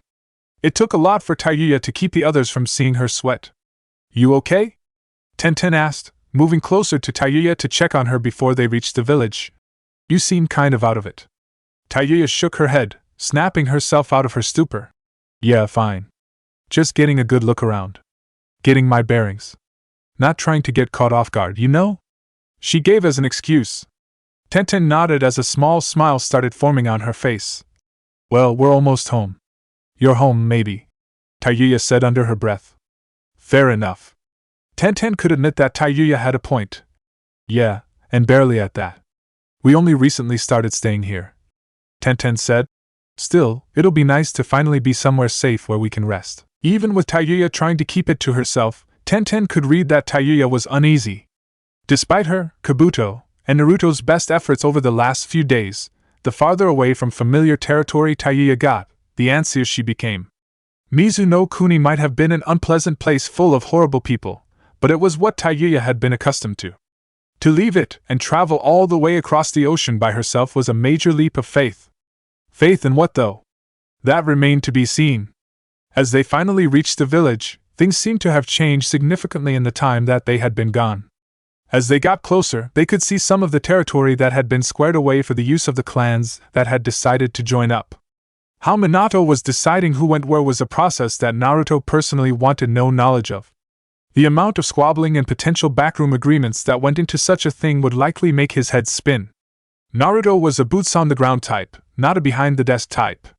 The heart of the village was still the existing portion they had originally come across when they'd lobbied to get the people there to agree to a shinobi settlement.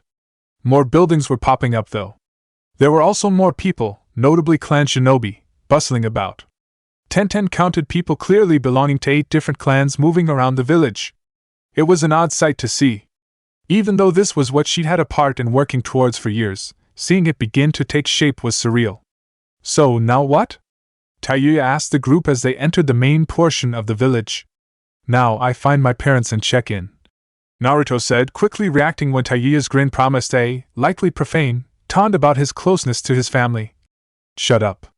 My dad is my boss, so I have to report back. But I'm pretty sure I'll end up running into Dash. My baby." Kushina's guttural call sent chills down Naruto's spine. Dash. Running into my mom first. Slowly turning into the direction he heard her voice come from, he tried to play it cool as she darted down the street his way. "Hi, Mom." He knew she had not been a fan of his decision to go to Mizuno Kuni. The red-headed mother was in front of Naruto so fast, it felt like she'd learned Hiraishin in his absence. Kushina's violet eyes locked firmly on her son. "Don't you hi, Mom me. You slipped out without even saying goodbye." Before Naruto knew it, a lecturing finger was pointed right between his eyes. "You've got some nerve, running your butt off to Mizuno Kuni all by yourself." Every step Naruto took back was matched by Kushina coming forward. "I wasn't by myself. I had Tenten and Kabuto dash. Even worse. Kushina continued. You dragged your best friend and the new guy into it. Kabuto felt a need to defend Naruto from maternal admonishment. It wasn't a big deal, Uzumaki-san. Other than almost dying a few times. Kushina temporarily paused in her tirade. Hush, Kabuto-kun. I'm giving out to Naruto. I've waited a full month for this. With that bit of calm subsiding, she picked right up where she left off. All to find someone that did something to you years and years ago. For what? Did you even know what you were going to do when you found him? A great question. One he'd never answered for his parents before leaving. One he'd never vocally answered to his tagalongs for the duration of the trip. I dunno. Tenten, for one, didn't necessarily need to be told what Naruto wanted to do to figure it out for herself. Probably nothing more complex than punch him. Naruto bristled at his aforementioned best friend speaking up. Thank you, Tenten. He shouted sarcastically. You suck. Tenten waved and smiled cheekily, enjoying every moment of the mother-son reunion. Love you too, Naruto. Kushina's scowl only deepened. Another revenge tour? She seemed more disappointed than angry, and that made Naruto feel awful. Really? What did I tell you about revenge? Naruto sighed and droned out what he'd been told over the years about settling scores. Revenge is fine, as long as you don't have to go out of your way to get it. Otherwise, just wait for your chance, quit being a dumbass, and get on with your life. Kushina nodded at Naruto's textbook recounting of one of her many teachings. That's right. Tayuya stood back and watched in combined amusement and awe at what she was seeing. Some lady dressed like a housewife was giving one of the strongest people she'd ever met a thorough tongue lashing. I can't believe the guy I watched go toe-to-toe against someone with the goddamn Rinnegan is getting dressed down by his mommy. But Naruto loves his mommy. Tenten said with a giggle, before giving Tayuya something to think about. Just take whatever you think about what you've seen Naruto do, and understand that he came out of her.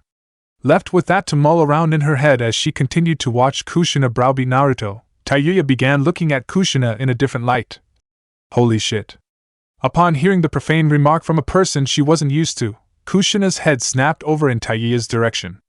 The intensity of the older woman's stare left Tayuya taken aback, but she quickly remembered who she was and brashly puffed out her chest. And who is this? Kushina asked, observing Tayuya closely. Someone new. Naruto quickly jumped in, excited for the change in topic. This is Tayuya. We met her in Mizuno Kuni. She really helped out a lot when it came to finding our way around. Tayuya hissed at Naruto, prompting him to stop talking. I can introduce myself, Golden Boy. She reset and went to do just that. So yeah? Name's Tayuya. I freelance, and your kid told me there was a chance I could get some work here. Did he now? Kushina said, eyeing her son with an unreadable expression. Well, he's not wrong. It's been a while since you picked up a stray, Naruto. An offended Tayuya's mouth fell open before she bared her teeth. I'm not a stray, she said, utterly enraged. Naruto and Kushina ignored her anger in exchange for going back and forth with each other. What do you mean it's been a while? I picked up Kabuto just last month, he said, gesturing to said medic. Kushina shook her head. No, Tenten picked up Kabuto last month. You didn't do anything but get sick and almost die. Naruto raised his nose at the reminder of his bout with the 5 Elements virus.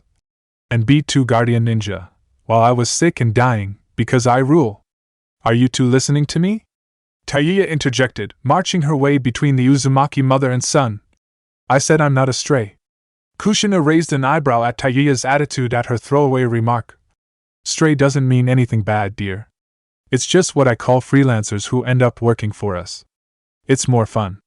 Tayuya scoffed at the older redhead's assumption. I said I was looking for work. I didn't fucking say I was going to work for you assholes just like that. Kushina's eyes went wide at the brazen, unprompted profanity. Her head whipped towards Naruto, prompting him to explain. She likes dropping F-bombs, and S-bombs, and all the other bombs. Tenten and Kabuto nodded in support. Tayuya defensively made to stand as tall as she could. Yeah, what of it? Kushina fixed the new arrival with a neutral look. Please don't curse around my baby, she requested evenly. A vicious grin crossed Tayuya's face, and Naruto felt a chill go down his spine. What, him? A little late for that, lady.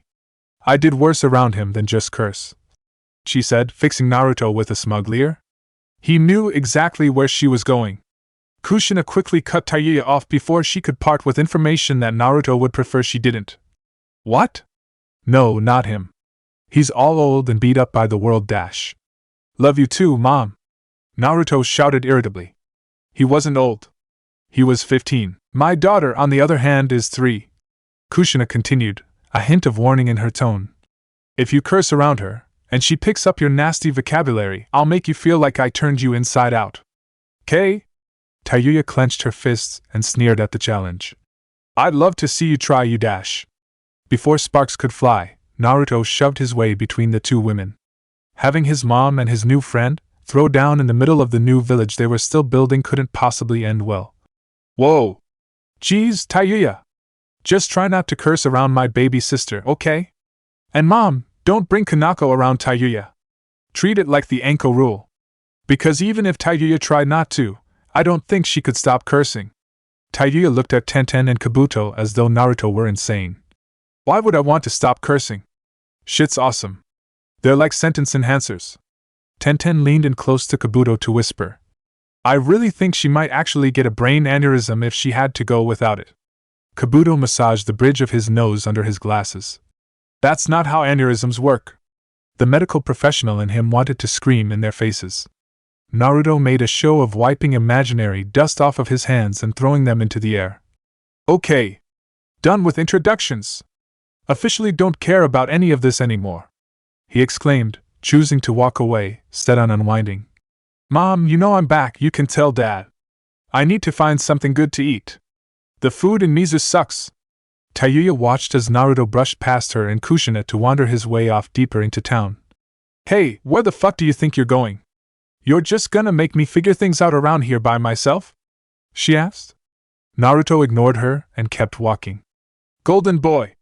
Hey! Tayuya was quick to catch up to him. Kushina watched the two teenagers depart before turning to Tenten and Kabuto. Is that girl going to be trouble? She asked, jerking her thumb in Tayuya's direction. Tenten shrugged. On a small scale? Yeah, probably. On a small scale? You know, small scale, like irritating you with her presence, Tenten said with a grin. Because Naruto is one of 3 people she knows right now, so she's definitely going to be hanging around. Kushina seemed more amused than anything else by Tenten's specific prediction of how Tayuya would fit in around them. What would you consider large-scale trouble? Tenten didn't miss a beat in her response. Getting the uppity clans Minato-sama attracted here to work together without killing each other and burning the village down. Kushina chuckled, her mood again significantly lightened. I love how you classify priorities. Tenten rolled her eyes. My best friend, your son, is a propagator of large-scale trouble. She had better have learned how to classify the difference between the two. Just wait until you hear about what happened. Kaminari no Kuni, 2 clans, consisting of over 1,000 shinobi each stood across from each other in lines. Their chosen representatives stood between them, facing one another down. What looked like the precursor for a battle was actually the exact opposite. It was meant to mark the end of a war. A war both of them had fought against someone else. A war either of them ever had a chance to win. All along both lines, shinobi and kunoichi from both sides stood looking ragged from the conflict in question. They all looked tired and nervous. Nervous about their futures. From the end of both lines, 2 men walked between them, making a show of being seen by all. It was very important to the first of these figures that his presence was established to those who would soon be joining his fold. The lead was a massive, muscular man with dark skin, white hair combed back, a small mustache and goatee. He wore a large, open haori with no shirt underneath, as well as large, golden bracers on his wrists. Over black pants with torn ends, he wore a gold belt around his waist with a boar's face engraved in the middle. Following close behind was another muscular, dark-skinned man, shorter than the first. He also had slicked back white hair and a goatee. Choosing to go completely shirtless, he wore a white scarf, dark sunglasses, a long red rope belt tied around his waist over standard shinobi trousers, and a holster that carried 7 identical swords. The smaller, sunglasses-clad shinobi of the 2 glanced around at all of the trepidatious people around them. Hey bro, take a look. These guys are all shook. It's understandable, B. The larger one remarked sternly, his eyes cutting around at their surrounding public. No one he looked at could maintain eye contact with him. We were bearing down on all of them until the truce was called yesterday. Give them time. B nodded, seemingly to a rhythm in his own head instead of just in agreement with what had been said. Time to lay down the law, let them know who's the man. Now they're part of the Alpha clan. You heard him, the larger man said aloud, his voice booming in the open air. For those of you who don't know us, I am A. This is Killer B.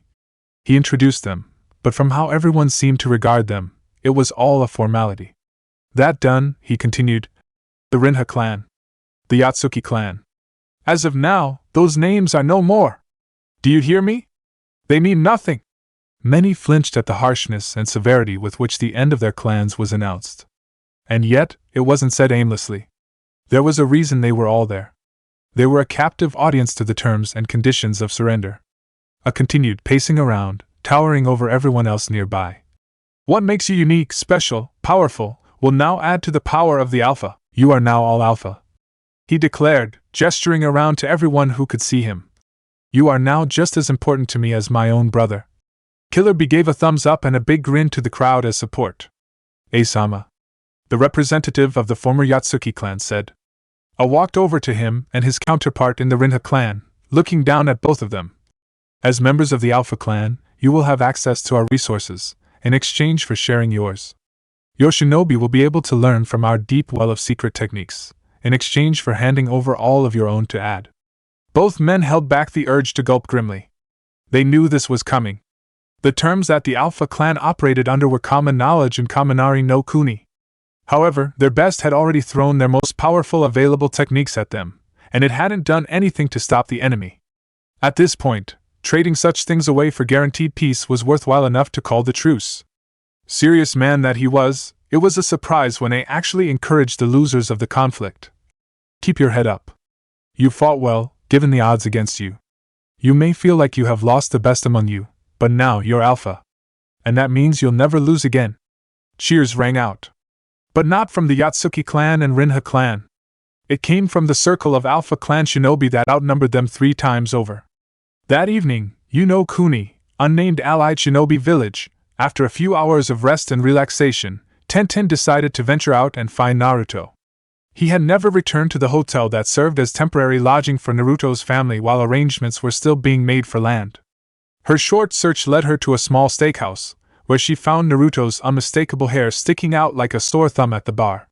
This alone prompted Tenten to raise an eyebrow. Naruto doesn't drink, he hates the taste, something everyone learned back when Jiraiya slipped him his first taste a few years back. As she approached, she saw that it wasn't Naruto imbibing in alcohol. It was Tayuya, liberally. The musical kunoichi was more than a few drinks deep from how she bobbed side to side in her seat as she and Naruto conversed about whatever.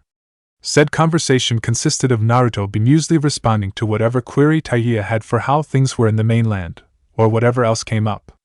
Get the fuck out of town! Tayuya exclaimed, swaying hard enough to set her head on Naruto's shoulder for a moment. She pushed herself off and had to be grabbed by him to keep from falling off of her stool. You're just bullshitting me because you know about my doki now, golden boy.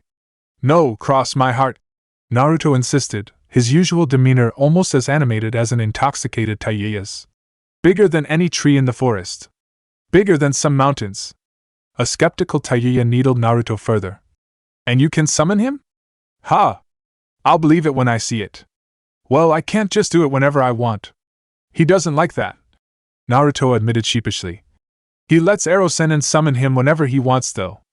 I have to bribe him with sake. Do you know how much sake it takes to satisfy a giant toad? A lot! It was at this point that Tenten made it over to the two of them, able to closely observe Tayuya's state. Is she drunk? Naruto shrugged, while Tayuya guiltily grinned like a loon. Naruto! You let Tayuya get drunk on your first date? Come on! Naruto gave Tenten a sideways look. What do you mean let her? And what do you mean date? He hadn't asked Tayuya out. He was showing her around, which also doubled as showing himself around, because he still wasn't familiar with everything himself. Huh! Tayuya needed to take a moment to process what Tenten was telling her. Once it all sank in, she started smiling like a loon. Hey, yeah? A date. This is totally a fucking date, golden boy. Pay for all of my drinks like a gentleman. Naruto rolled his eyes, as he'd already planned to pay for her anyway, given he had more money than her, and she was a guest. Order some actual food too. Dad doesn't need it looking like I'm taking advantage of you. We're still new here. Yeah. Tayuya muttered, trying to flag the bartender down to put in an order. It was a reasonable enough request, and again, she wouldn't have to pay for it. Anyone who thinks that is a fucking idiot. You're like a golden retriever in human form. She squinted at Naruto trying to picture it, and laughed at her own comparison. Tenten sighed and sat down at the bar with her friend and recent acquaintance. It all comes back to that magic word again. Jinchuriki. What's with that anyway? Tayuya asked, poking Naruto in the stomach. What, because you have a monster sealed in your belly, that means you don't have home training? She didn't know Kushina at all, but from the limited interaction they had, Mama Uzumaki didn't seem to be the type tolerate some ne'er-do-well as her child, tailed beast within him or not. Power is scary. So is ambition. Tenten tried to reason with a shrug.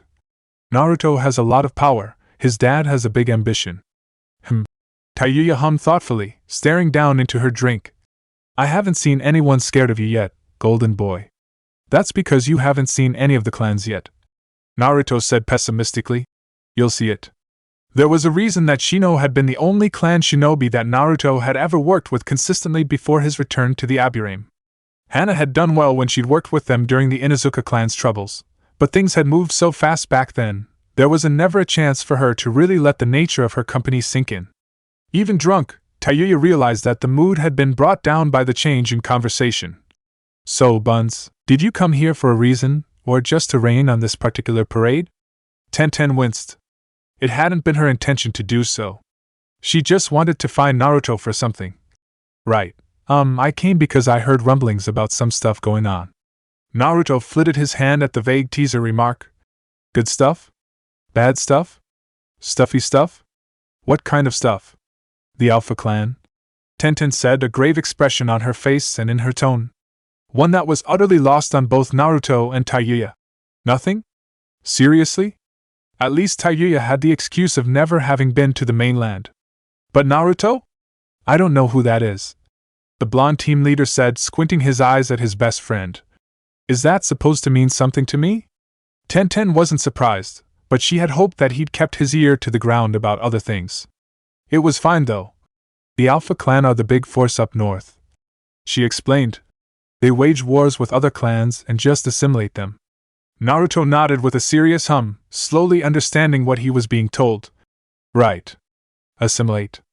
Like the Uchiha clan and the Senju. That's bad. Tenten shook her head in the negative. Not even.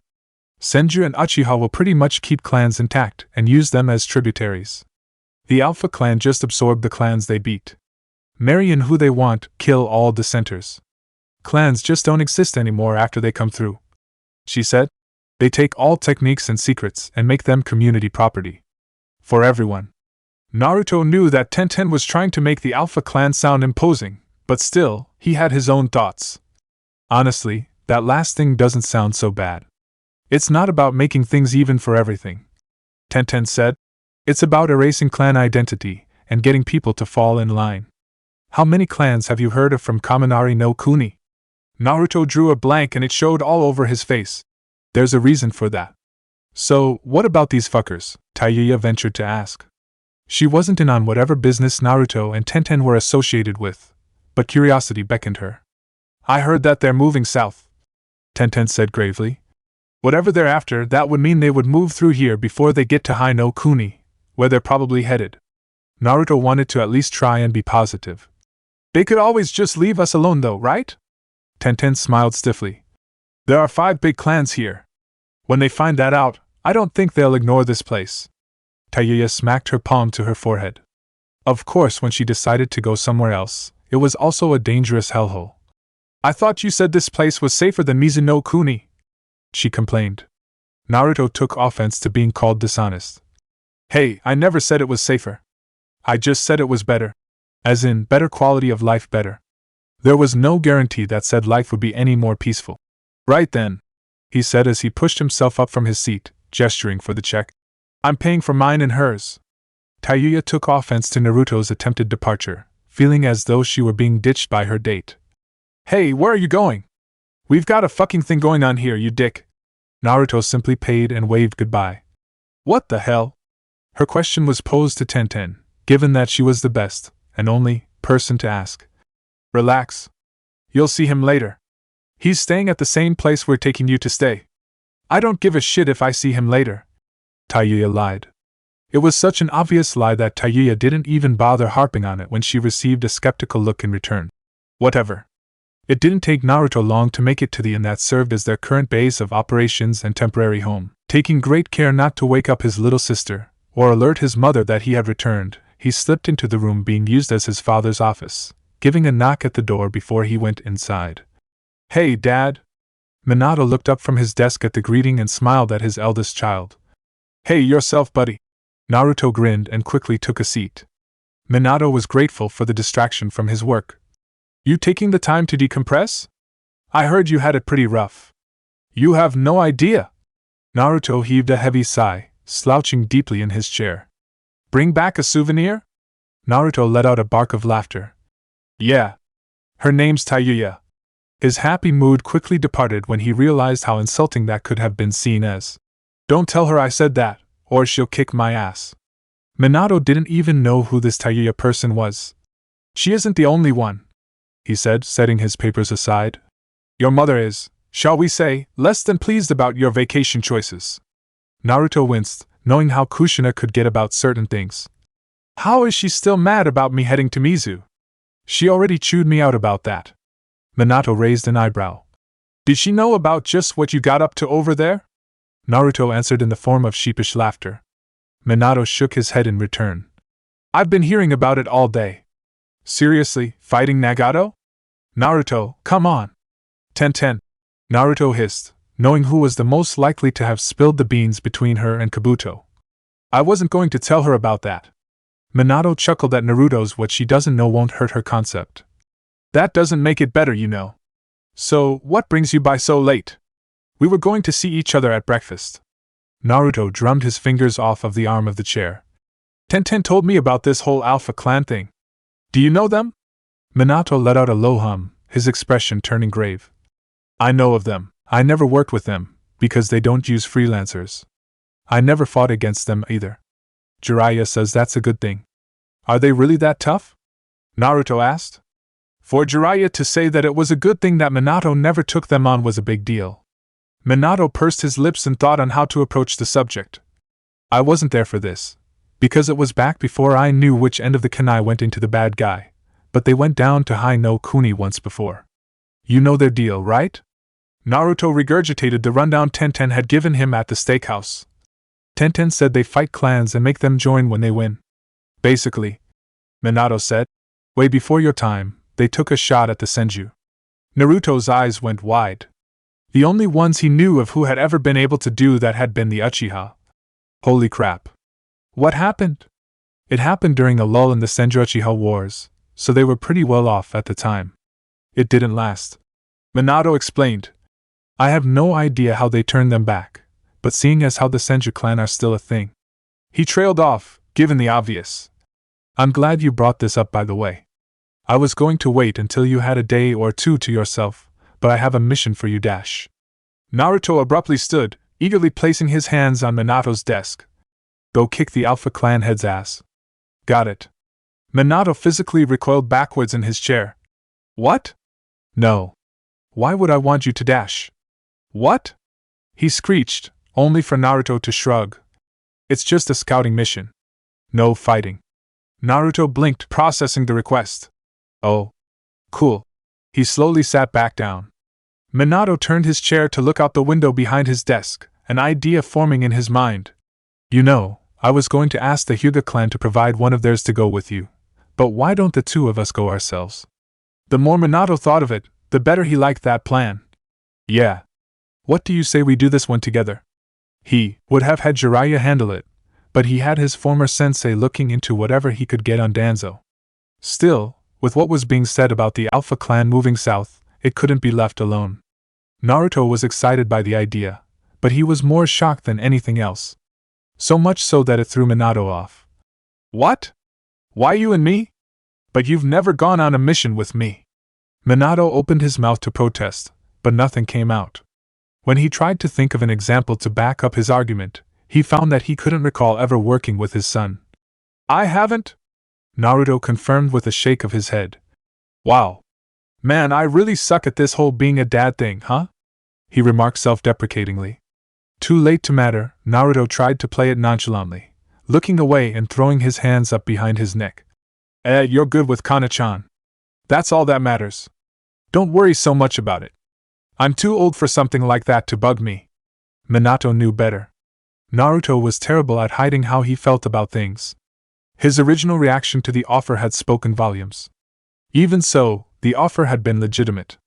Minato really wanted to spend real, quality time with his son. So, would you like to work together on this one?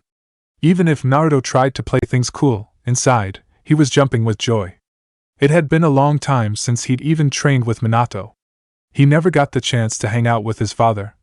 I guess so, if you really want to. Just make sure you don't slow me down, old man. He taunted. Minato smirked at the insult.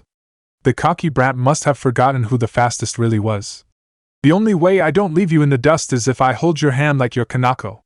Kaminari no Kuni, in the years since they had taken over as the head of the Alpha clan, their influence had expanded several times over compared to his predecessor. This was plenty of reason to take pride, as they thought the world of his father, the previous and to improve so greatly on what he had built before was a big deal. But A was the type who was never able to take the time to appreciate the scope of what he had accomplished, not when there was so much more to do. And there was plenty left to do. When Killer Bee came to find his brother for the celebration marking the end of the conflict with the Yatsuki and Rinha clans, and their induction into the Alpha clan, he found his brother poring over maps and written reports and records. Still working. Always working. Yo bro! What you cooped in here, FO? B asked, trying to look over A's shoulder at the mounds of documents. Work can wait. Time to celebrate. I didn't bother looking up to humor Killer Bee. The time I rest is the time our enemies have to make their moves against us. He growled. The history of the human race is a history of war. Every clan in existence has fought for the strongest techniques. The weak will be crushed, that is inescapable truth of the ninja world. And I refuse to allow the Alpha to fall like so many others. What went unsaid was that the Alpha clan had been the reason that so many others had fallen. Even if they themselves preferred to call it something else, the truth was that clan names and traits from decades ago were slowly fading away. Within a generation or so, the children of those conquered 50 years ago would no longer associate themselves with the lineage they descended from at all. That was how it would be for all. This was how the shinobi world would finally unify, no matter how hard others fought against it. They would be assimilated, or they would be eliminated. A's current focus on his maps happened to be Hai no Kuni, a country entirely untouched by the Alpha clan, though not for lack of trying. The last time our clan tried to move on the clans to our south, my father was defeated by Senju Tobarama and Sarutobi Hiruzen. It still ate at him to think about. That was 18 years ago, B. I know. Killer Bee reached out and put a hand on A. I was with you, bro, 19 years, and we never ventured south again, even after we had heard he'd died. It took two of the greatest shinobi of their time, banding together to stop us. And now, we're several times stronger than we were then. And the Senju are weaker than ever. Nowadays, they didn't have a Hashirama or a Tobarama. Their current leader Tsunade was more respected for her medical knowledge than her achievements in combat. They had been stagnating for years. On the other hand, A had been conquering everything in his path ever since the Alpha clan had last been turned away. He had grown accustomed to victory, while keeping the bitter taste of his clan's sole defeat in his memory. He would right that wrong. He would avenge that defeat. No single clan could stop them. Even those that banded together were simply fighting a losing battle. The Alpha clan had the manpower, and they had the raw power in the form of something that had foolishly been believed to be taboo by the shinobi world. We have you, and we have Yujito, he said, placing a hand on his younger brother's shoulder. And if Tsunade has the guts to step onto the battlefield, I'll deal with her myself. He would do so with great pleasure. The next morning, Hai no Kuni, Uchiha clan compound, Sasuke had gotten in late from his most recent assignment. Eager to give his report and put in for another mission, first thing in the morning, he made a beeline for his father and clan head's office. When he arrived, however, he could hear the happenings of a heated conversation going on inside. His father's deep, booming voice was clear and present, but the other person he could hear inside left him surprised. Itachi? Why was his older brother arguing with their father? What could Itachi, who was the absolute best shinobi they had, have possibly said to have worked Fugaku up to such an extent? Sasuke tried not to eavesdrop, but curiosity won out. He listened in closely, until the doors slid open and Itachi briskly walked away, not even bothering to close it behind him. He walked with the same confident, hard-to-read demeanor that he always did, but as someone who had been close to Itachi for his entire life, Sasuke could see the frustration in his body language. Sasuke had never seen Itachi like that before. No one they walked past picked up on it, but the feeling radiated off of him. Itachi! Sasuke eventually called out, stopping him at a pond in the compound garden. What was that? What were you and father fighting about? Itachi chuckled. Fighting is an overstatement of what happened. It was nothing so dramatic, little brother. Oh really? Sasuke replied sardonically. Because you seem pretty pissed off about it. I feel emotions too, Sasuke, Itachi said with a sigh before deciding to let Sasuke in on the situation. You are aware of what's coming from the north, aren't you? What they're likely after? The Alpha clan, Sasuke said with a frown and a shrug. If they want to kill off the Senju clan again, let them. He reasoned. If they deal with the Senju themselves, as anticlimactic as that would be, that would help us. Hell, we should probably help, right? No, Itachi said sternly and resolutely, turning away to glare at the water. No, in fact, I say helping to fight against the Senju is the worst decision we could make. Sasuke studied his brother closely and chose his next words carefully before saying anything else. Itachi, why do you care about what happens to the Senju clan? It's not necessarily about what will happen to them, Itachi said. It's about what will happen to all of us if they fall. Sasuke could surmise what Itachi was trying to get at, that the Alpha clan would eye up the rest of the clans in Hai no Kuni once they were finished with the Senju clan, the Uchiha clan included. He would have loved to see them try it. We can deal with the Alpha clan if they're dumb enough to come for us next. Sasuke swore he could see a shiver go down Itachi's spine, and one went down his when Itachi slowly turned back his way, onyx eyes covered by the bangs of his hair. Do you think so, Sasuke? Do you really think so? Do you think that the Uchiha clan can defeat a clan capable of conquering our mortal enemies? Do you think we can defeat a clan that would do in days, weeks, or months what we haven't been able to do in centuries? For a moment, Sasuke faltered but fell back on that old emotional shield of pride and where he'd come from. You don't believe in our clan's power? He asked challengingly. Itachi didn't rise to the bait. I am not a fool, Sasuke. And I didn't take you to be one either. He dressed the younger Uchiha down on his simplistic view. Power by itself only means so much. A lion can be overwhelmed by enough hyenas. The numbers of the Alpha clan dwarf our own when they attacked the first time. They were stopped the first time. Sasuke argued. Things are not the same now as they were then, Itachi said, shaking his head. Our numbers and those of the Senju do not compare to what they once did. Perpetual warfare has eaten away at our forces. The Alpha clan's size only continued to grow. Even were we to join forces with the Senju, in all-out war, we would be outnumbered. Itachi had always been objective when it came to the Uchiha clan's chances in any endeavor Fugaku wanted them to undertake. His pragmatism had helped them minimize losses for years. Just the fact that he was saying such things now was enough reason for Sasuke to stop and take note. It's hard to think of you talking about joining forces with the Senju so easily. For a moment, Itachi's posture slumped, showing how tired he must have felt. Believe me when I say it is not spoken of easily. Things need to change, Sasuke. The world is changing. It has been for a long time now, and I fear we are failing to adapt with it. Sasuke's face twisted in confusion. I don't understand, Itachi. They were just as great as they ever had been, weren't they? We hold on to the organization and our clan name. We cling to triumphs of the past, Itachi explained. These things limit us and limit our capacities. Such things deserve to be shunned, Sasuke. It is foolish to fear what we've yet to see and know. The things coming out of Itachi's mouth, Sasuke had never heard before. Not from him, or anyone else in the clan. You want to end the war with the Senju clan, don't you? Itachi didn't dispute the accusation. What has war with the Senju done for our clan in the last century or two? Nothing but hold us back. There's so much more that can be achieved. Better things. Not just for us either. For everyone. Such a thing sounded nice to people outside of the loop. But Sasuke and Itachi were both deeply involved in the goings-on, and both knew it wasn't going to happen.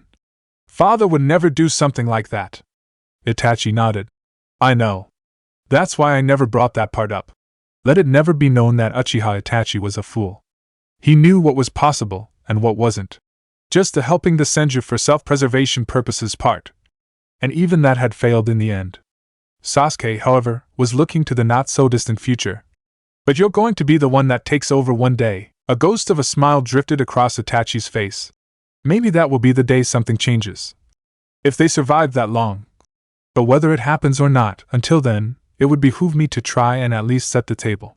Thinking toward the future was nice, if they survived to see it.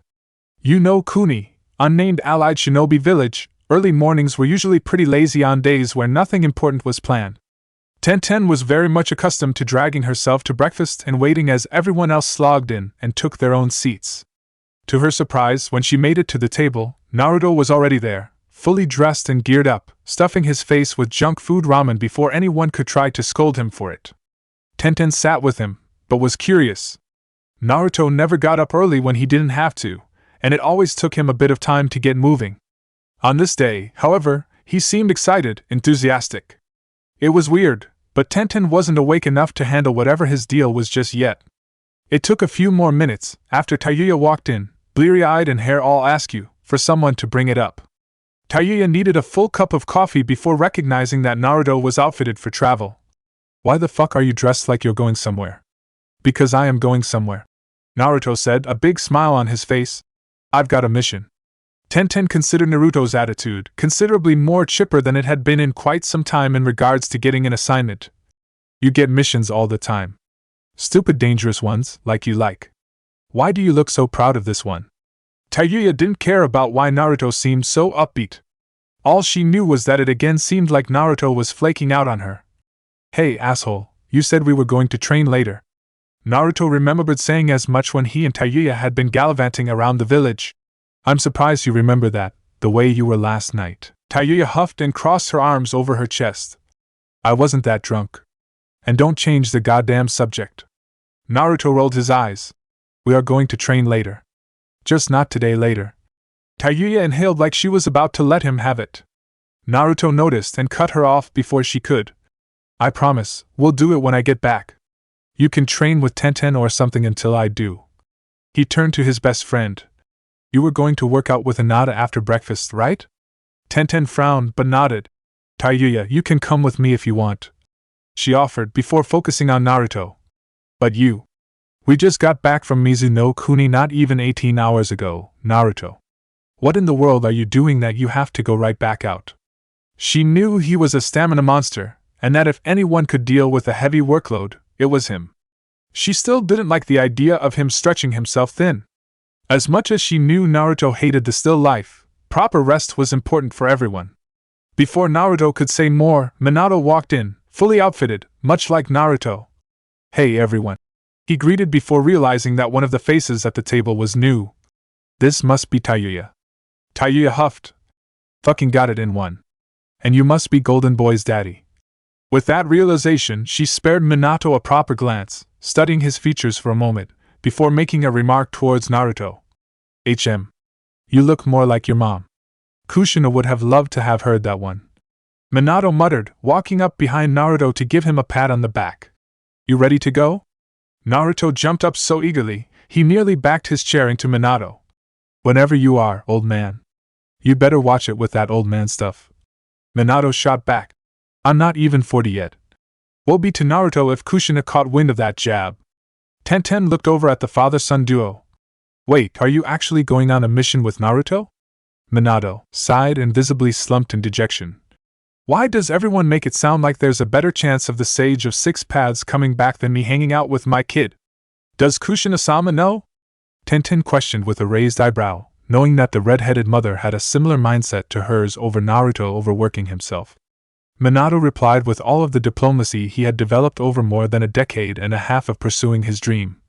This decision was made after she went to sleep, and we're leaving before she wakes up, so no. Tenten gave him a deadpan stare. Don't look at me like that. I left her a note, and we should be back in 2 days. Don't. Tenten massaged the bridge of her nose with one hand and held up her other hand in a stop gesture. Don't give me a timetable. You know full well we pretty much never keep our deadlines. The girl was exasperated, and for the life of him, Minato couldn't understand why. I can literally Hiraishin back here whenever I want, he said. Despite deeply respecting him, Tenten had been around this family long enough to be skeptical, even of him. I know what I asked, Minato-sama. Naruto sighed and started heading for the door. I'm not letting you kill my buzz for this. We're just going to go now. Bye. Bye. Tenten said as Naruto and Minato departed. Man, now I kinda feel bad. I'm glad Naruto is doing something with Minato-sama. Tayuya was good enough at catching cues to pick up on the family byplay. So, Golden Boy isn't a daddy's boy? Tenten snickered but denied it. No. He's not really like that with either of his parents. He's fairly independent, given the position he's in. Naruto was more used to not having Minato around in his life than actually having him, and the time he'd spent away from Kushina, risking his life back when he and Tenten had first met, had instilled a sense of self-determination in him that he kept even after she was freed from her hostage situation. He did missions because he wanted to help his family, not because anyone gave him orders.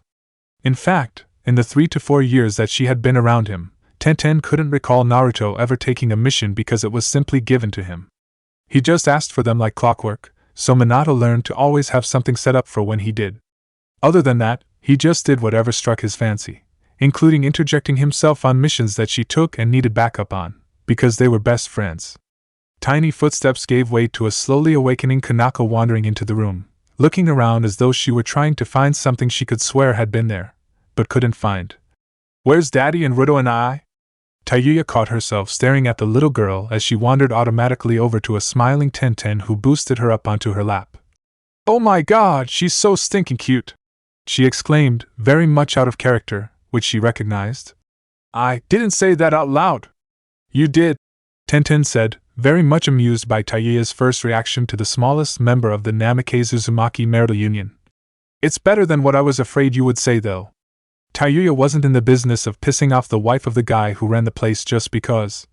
Mama Red told me to watch my mouth around what I assume is Baby Red, Tayuya said, gesturing to a groggy Kanako, who continued to confusedly look around for her non-present father and brother, even as Tenten bounced her dotingly.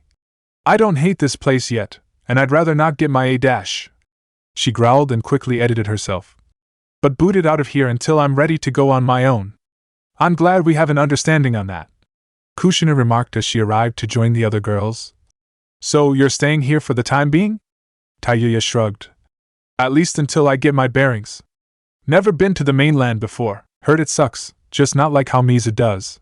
She paused upon realizing her fringe curse. I can say sucks, right? Kushina thought about it for a moment. Yes. I'll give you that inch, but please don't try to take a mile. Now, where are my menfolk? She asked expectantly as she went over to dote on Kanako. Tenten grumbled her response, giving the little girl up when Kushina went to pick her up. A mission, apparently. Minato-sama said he left you a note. Kushina peered behind the weapon user and peeled a sheet of paper off of her back. What? When did he dash? I didn't even see him dash. Kushina hummed. Naruto left this. The handwriting's a dead giveaway. Good boy, trying to cover his father's backside. Kushina proceeded to dryly read. Gone north for reasons. Not stabby reasons, scouty reasons. We'll be back in 2 days, probably. She let out a laugh. Well, isn't that explanatory? Little brat is probably ducking me so I don't get to lay into him about fighting Nagato. Kushina was a lot more casual about everything than Tenten thought she'd be. She was definitely cooler about it than Tenten was herself. It's just the two of them though. Aren't you worried? If it had been just Naruto and anyone else, probably, because that boy attracted trouble. But with Minato leading him, everything should have been fine. Namikaze Minato might have been flaky as a new administrator adjusting to his duties, but in the field, the man was a machine. Try as she might, Kushina couldn't muster a scenario in her head where the two would be in real trouble. Even if they weren't just going out to scout, I can't think of a stronger father and son alive than Minato and Naruto. I'm sure they'll be fine.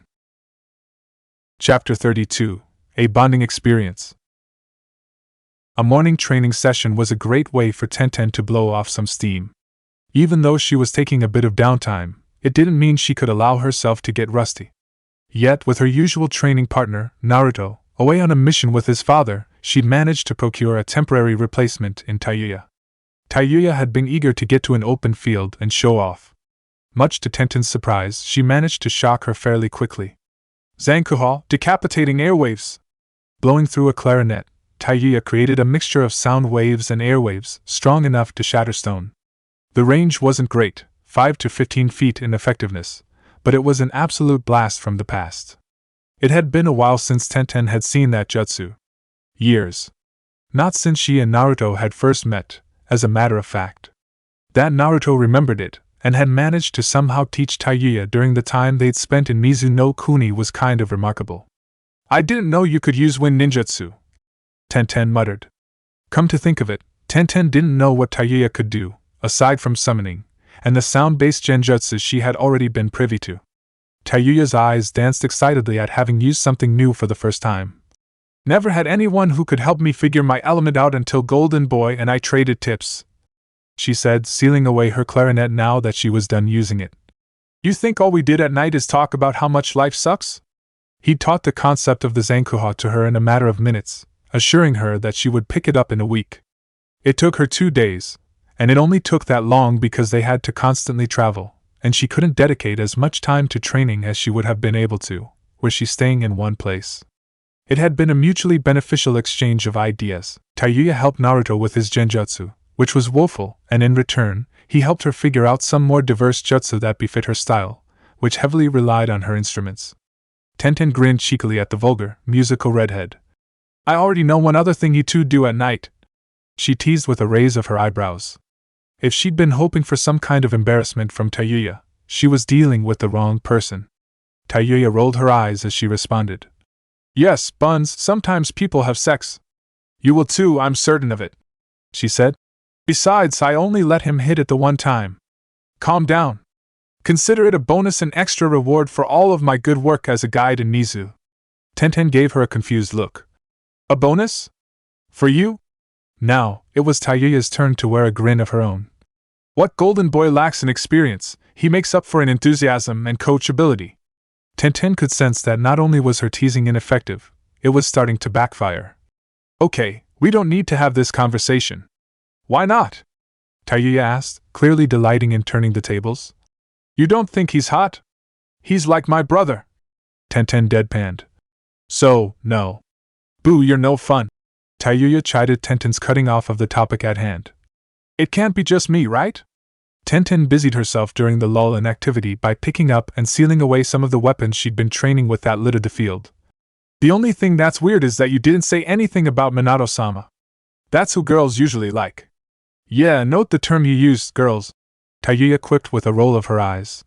Girls who want their smooth, impossible Prince Charming to sweep them off their feet. She feigned a swoon for emphasis, which actually got Tenten to laugh under her breath. Golden King is too pretty. He looks and sounds like a fairy tale prince come to life. Fuck that. Tenten took note of the new Golden King name that Tayuya had obviously coined for Minato. And Naruto is for women? She asked. Certain kinds of women. Tayuya reasoned with a shrug. Golden Boy looks like he's gonna grow up to be more rugged.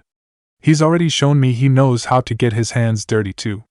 Tenten couldn't help but notice that when Tayuya talked about Naruto, she sounded fond of him. Never in front of him, but when they were apart, she was quick to point out things she found as good points about him. Sometimes in the most backhanded way possible, but it was better than she would do for anyone else. She was just as rough in her demeanor when it came to Naruto as she was when it came to everything around her, but when one was around her long enough to be able to see past it, it was evident that she thought highly of him. Tenten found it kind of cute. The thought made her smile. So, are you two dating? She asked, in another attempt to corner Tayuya into an uncomfortable situation. Again, much like the previous time, it failed. Tayuya honestly considered the question. I'm sure I can goad him into spending more time with me. I did it last night, after all. Tenten's whole posture slumped in incredulity. What do you mean, goad? Just ask him. He'll say yes. It's not like he dislikes you or anything. Or, conversely, she could just hang around him literally whenever she wanted. Tenten seriously doubted Naruto would care or even question it. Tayuya was a friend. Despite a fairly contentious start, he'd taken to her just as quickly as he'd taken to Kabuto, and to Tenten herself back when they first met. It was just what Naruto did, win friends and influence people, when he got the opportunity, at least. Tayuya, on the other hand, was much more accustomed to the dog-eat-dog, Mizu no Kuni way of doing things, where even the dynamic of positive relationships could be considered cutthroat. The thought of showing even a hint of vulnerability put a scowl on Tayuya's face. Not a chance in hell I give him even an ounce of leverage. He already has enough for getting me out of Mizu. Tenten's mouth fell open in surprise. Leverage? What was she talking about? Naruto didn't take Tayuya with him because he expected a favor or loyalty in return. Was that something Tayuya considered when she thought of romantic relationships? There wasn't a lot of time for Tenten to focus on this potential aspect of the musical kunoichi, as they were joined by the heiress to one of the clans responsible for founding the brand new village they were in. Tayuya was the first to notice the visitor. "Who the fuck is this?" she asked upon being presented with someone new. "A friend, so be good," Tenten instructed, before speaking up and waving. "Hey, Hinata!" Hinata smiled and bowed in greeting once she was close enough. "Tenten-san, good morning." She gazed around the field. "I figured Naruto-kun would be with you for practice." Tenten smiled apologetically, hearing the sadness in Hinata's voice at Naruto's absence. She was about to explain, before Tayuya beat her to the punch in her unique, specific way. Tayuya started, getting Hinata's attention. "That was the plan before Golden Boy and his old man fucked off to who knows where after we woke up." Hinata was visibly confused by the mystery person who seemed to have information that she didn't. Tenten was quick to step in and make introduction. "Tayuya, this is Hinata." "Hinata, this is Tayuya. She has a mouth on her." Tayuya did nothing to deny this, instead grinning proudly. I do have a mouth on me." Hinata still wasn't certain of what to make of Tenten's new cohort, but that was no reason to be impolite. "I see. Well, it's a pleasure to meet you, Tayuya-san." Tayuya, on the other hand? Is it though?" Tayuya drawled, only to draw Tenten's ire, the latter reacting with a glare. "I'm kidding, Buns. I'm being nice. I'm a fucking delight right now." That was up for debate, but Tenten could get on her for that later. "Anyway, Tayuya's right," she said, speaking to Hinata. Naruto and Minato-sama headed out to scout north. They shouldn't be gone for long, though. Hinata couldn't help but feel no small measure of concern for Naruto's well-being. "They know about the Alpha Clan, don't they?" Tenten nodded grimly. "Actually, that's the whole reason they're heading that way." With Naruto Kuni countryside, Naruto couldn't keep the smile off of his face as he and Minato raced through the woods. He had never gone on a mission with his father. In fact, most of what could be considered quality time between father and son had been spent training. There were only so many fond family memories that could be spent with dear old dad handing his son his ass and sparring or watching him crash into trees while trying to learn to control his speed. While their trip north hadn't been very exciting in terms of action, the time they'd spent traveling had been used to catch up with each other. Sure, as far as work and official business went, they were both kept in each other's loop, but with Minato being so busy, and Naruto constantly taking missions that kept him away from the family, the day-to-day things got lost. As they started to talk, Minato felt a measure of shame upon realizing that he didn't know much of anything about what Naruto did in his leisure time. But that was something they had the chance to remedy. He found himself amused hearing some of Naruto's old road stories. "And when's the last time you visited this magical ramen cart that you love so much?" "It's been a few months," Naruto recalled, grinning as he spoke fondly of some of his favorite non-shinobi people. "Ichiraku ramen travels so much, they're really hard to track down. It's great when I can catch up to them, though." Hearing his son sound so happy reminiscing made Minato happy. "It's interesting that you traveled in a ramen cart for months. How did you not eat them out of business?" Naruto laughed, unwilling to deny his notorious fondness for ramen. "'Cause Kakashi wouldn't let me have as much as I wanted. Nichan made sure to sneak me more when she could. He loved that woman, and a part of him always would. His ramen princess." Eventually, they quieted down when they realized they approached a forward post. Peering through the trees at a camp of an assortment of shinobi, they took note of everything they could see. There was nothing really of note there, as far as Naruto could see. Minato seemingly agreed, as with a gesture of his head they moved on further into what they could now identify as Alpha Clan territory. Minato frowned as he made a mark down on the map he was carrying. So, they were moving south after all. The last he'd heard, they'd recently defeated the Yatsuki clan, and that clan was situated farther north.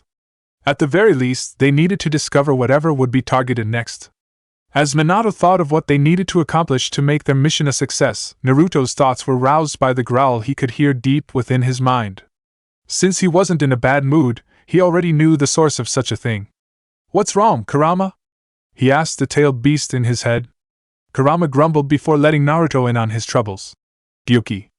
The word was utterly foreign to Naruto's memory banks. Gesundheit? No, idiot. That's the Eight Tails' real name. Naruto rolled his eyes. How was he supposed to know?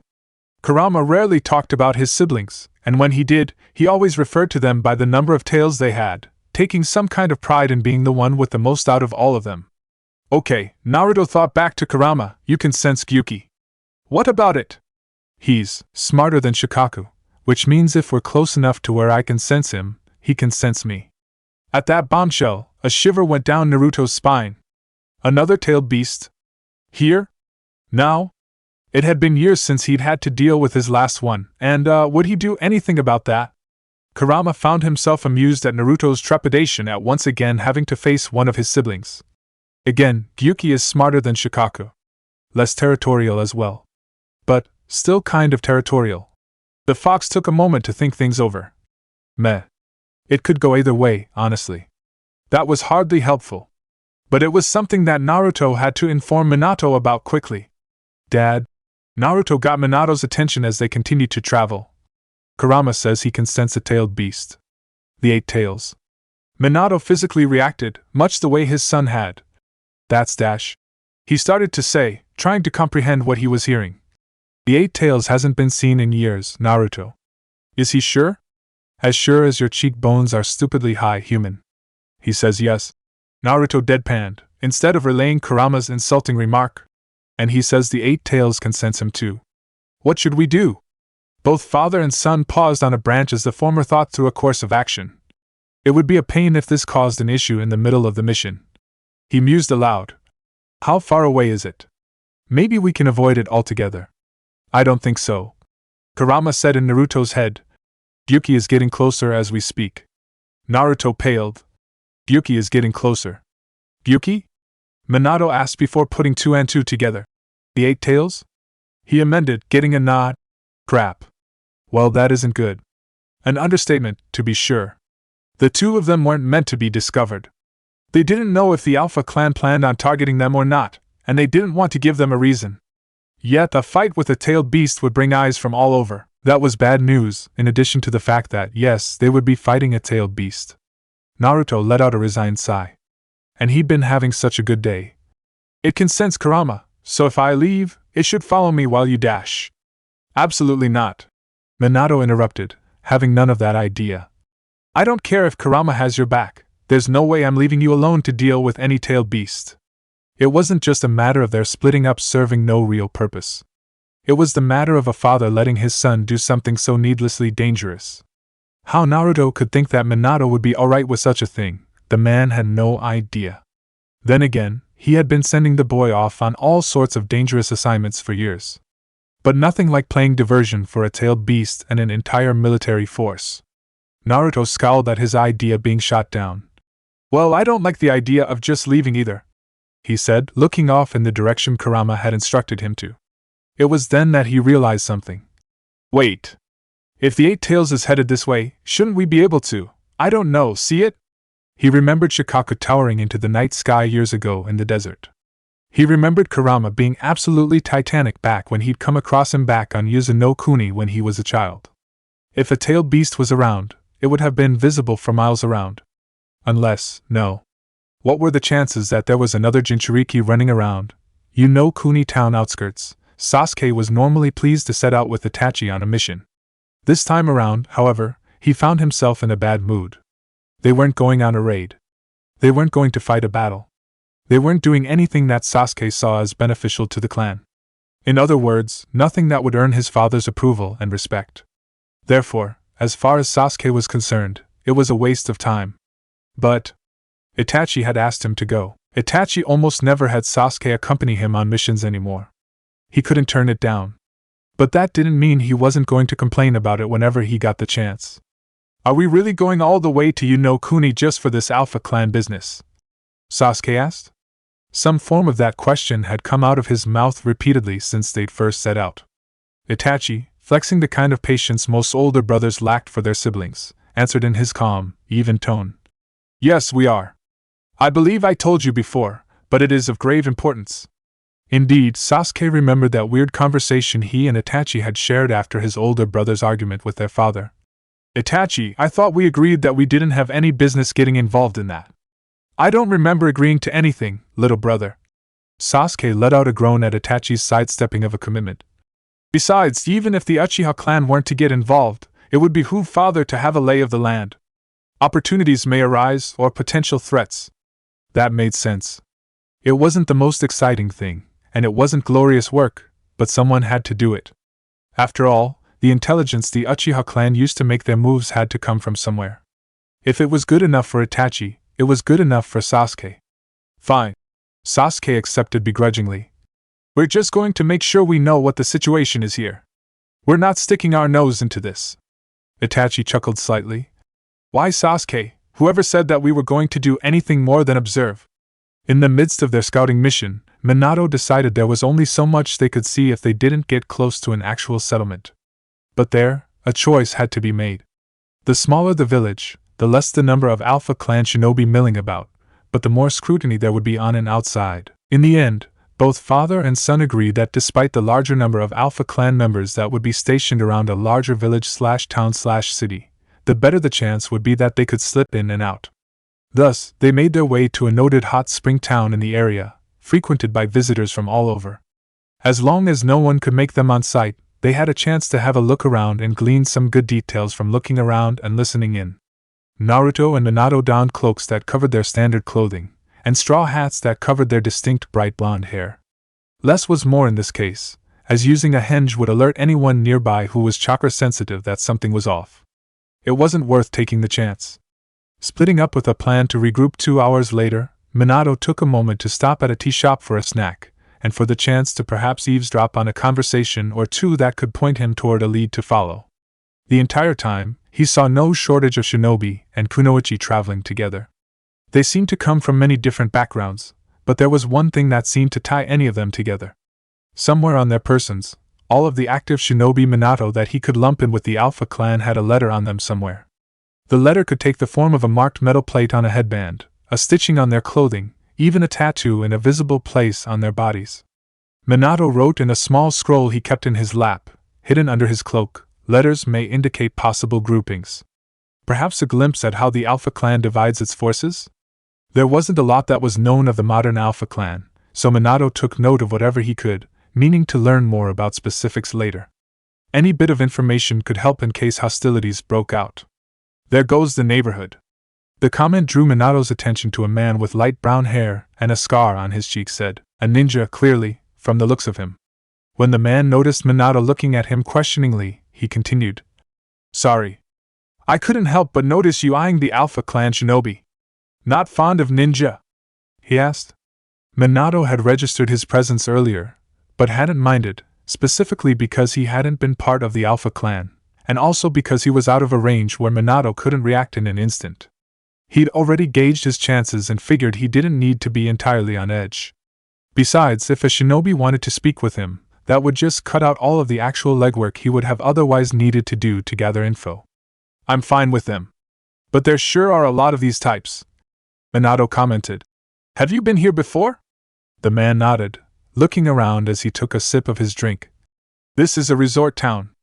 Unaffiliated with ninja, save for the merchants and other clients who give them business. But as you can see, it's become something of a hub behind the front lines for the Alpha Clan. He smiled and shook his head. It's like this in tons of places along the line, I'm afraid. Minato accepted the information before extending his hand. I'm sorry, I never caught your name, friend. The man grinned at his botched introduction. Sorry about that. He shook Minato's hand. Name's Nawaki. Minato expertly schooled his reaction. He knew that name. The hunter of the Senju clan. The younger brother of clan head Tsunade. grandnephew of the man that originated Minato's signature jutsu. A jutsu that Minato had been accused of stealing. There was no way in hell Minato was giving a senju his real name. Erasure. Minato gave Nawaki as an alias without a moment of thought. It was something he'd cobbled together on the fly, but it would do for the time being. How much of this area have you traveled through lately, if you don't mind me asking? Nawaki shrugged noncommittally. A good chunk of it over the last few weeks, been treasure hunting. He added as an added juicy carrot for further questioning. I'm on the trail of something good. But my apprentice insisted on taking a break. He finished with a sigh. So you decided to stop here for the hot springs? Minato asked with a smile. Indeed, as it seemed to be as good a place as any. The poor girl does good work, Nawaki admitted, and I have been dragging her all over the place lately. She earned the right to dig her heels in here. I wish I could get my son to take a break, Minato said, taking the opportunity to release a little bit about his own personal life. The moment he comes back from one business trip, it seems like he heads out on another one. His mother wants him around more, but she'll never tell him. It had been that way for years, ever since they had all been reunited. Naruto never settled back into being the little boy that Kushina had sent away from Yuzuno Kuni, and even with Kanako to Dodan, she never quite adjusted to how quickly he'd grown out of that portion of his adolescence. Minato had seen it as Naruto adjusting to what he needed to do to survive. Then again, Kushina had grown up with clan ties, while Minato's own upbringing hadn't exactly been a family-related one, so his point of view might have been skewed. Despite Minato's complaints, Nawaki found that he liked the sound of a young man with what he saw as a touch of wanderlust. Sounds like your boy wouldn't complain about my travel schedule. Want to trade your son for my apprentice? Just for a trial period? The idea made Minato laugh out loud. I wouldn't trade him for anything in the world. It was just as well. Nawaki had been joking anyway, as Sakura's too smart of an apprentice to let go of anyway. He said, making to stand and leave. Well, speaking of my apprentice, I think it's high time I go find her. Nice meeting you, Arashi-san. Same. Minato felt he could say honestly. Happy hunting, Nawaki-san. To think, he could have such a civil conversation with a notable member of a clan that supposedly hated him. It probably never would have happened if Nawaki had known who he was. Meanwhile, with Naruto, despite being in what should have been the relatively safe confines of a town, at least compared to the wilderness, Kurama was restless inside of Naruto's mindscape. It was a tad bit funny at first, but as time dragged on with nothing happening, and the likelihood of it decreasing by the moment, it started to be annoying. Naruto couldn't even hear his own thoughts over Kurama's constant grumbling. Look, Kurama, we're in a village. Don't tailed beasts hate being around humans? Yes, but if he was in my territory, I wouldn't care where he was. I'd go there and kick his tentacled ass out. Naruto rolled his eyes at Kurama's self-assured reply. Well, look at it this way then. If Gyuki is around somewhere, someone'll scream, and we'll definitely see it coming. And then we'll kick his ass like we did with Shikaku.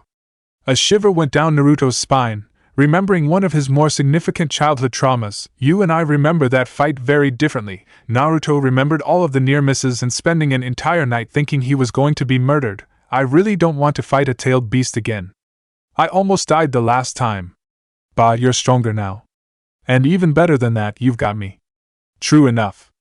And he knew better how to utilize Kurama's chakra than he did back then. Even so, he maintained his stance on things. I appreciate your freaky spirit. But I'm gonna take a hard pass. We're not supposed to get into any fights. We're just supposed to dash. Uchiha. What? At Kurama's warning, Naruto found himself staring across a crowd at one of his least favorite people in the world. Uchiha Sasuke seemed just as surprised to see him as Naruto felt, and equally as thrilled. Without breaking eye contact, both boys strode through the crowd, gently moving past the general population until they got within arm's reach of each other. While anyone who noticed them would have just seen two people standing fairly close, staring at each other, the moving people concealed the fact that both of them were trying to stab the other down near the belly.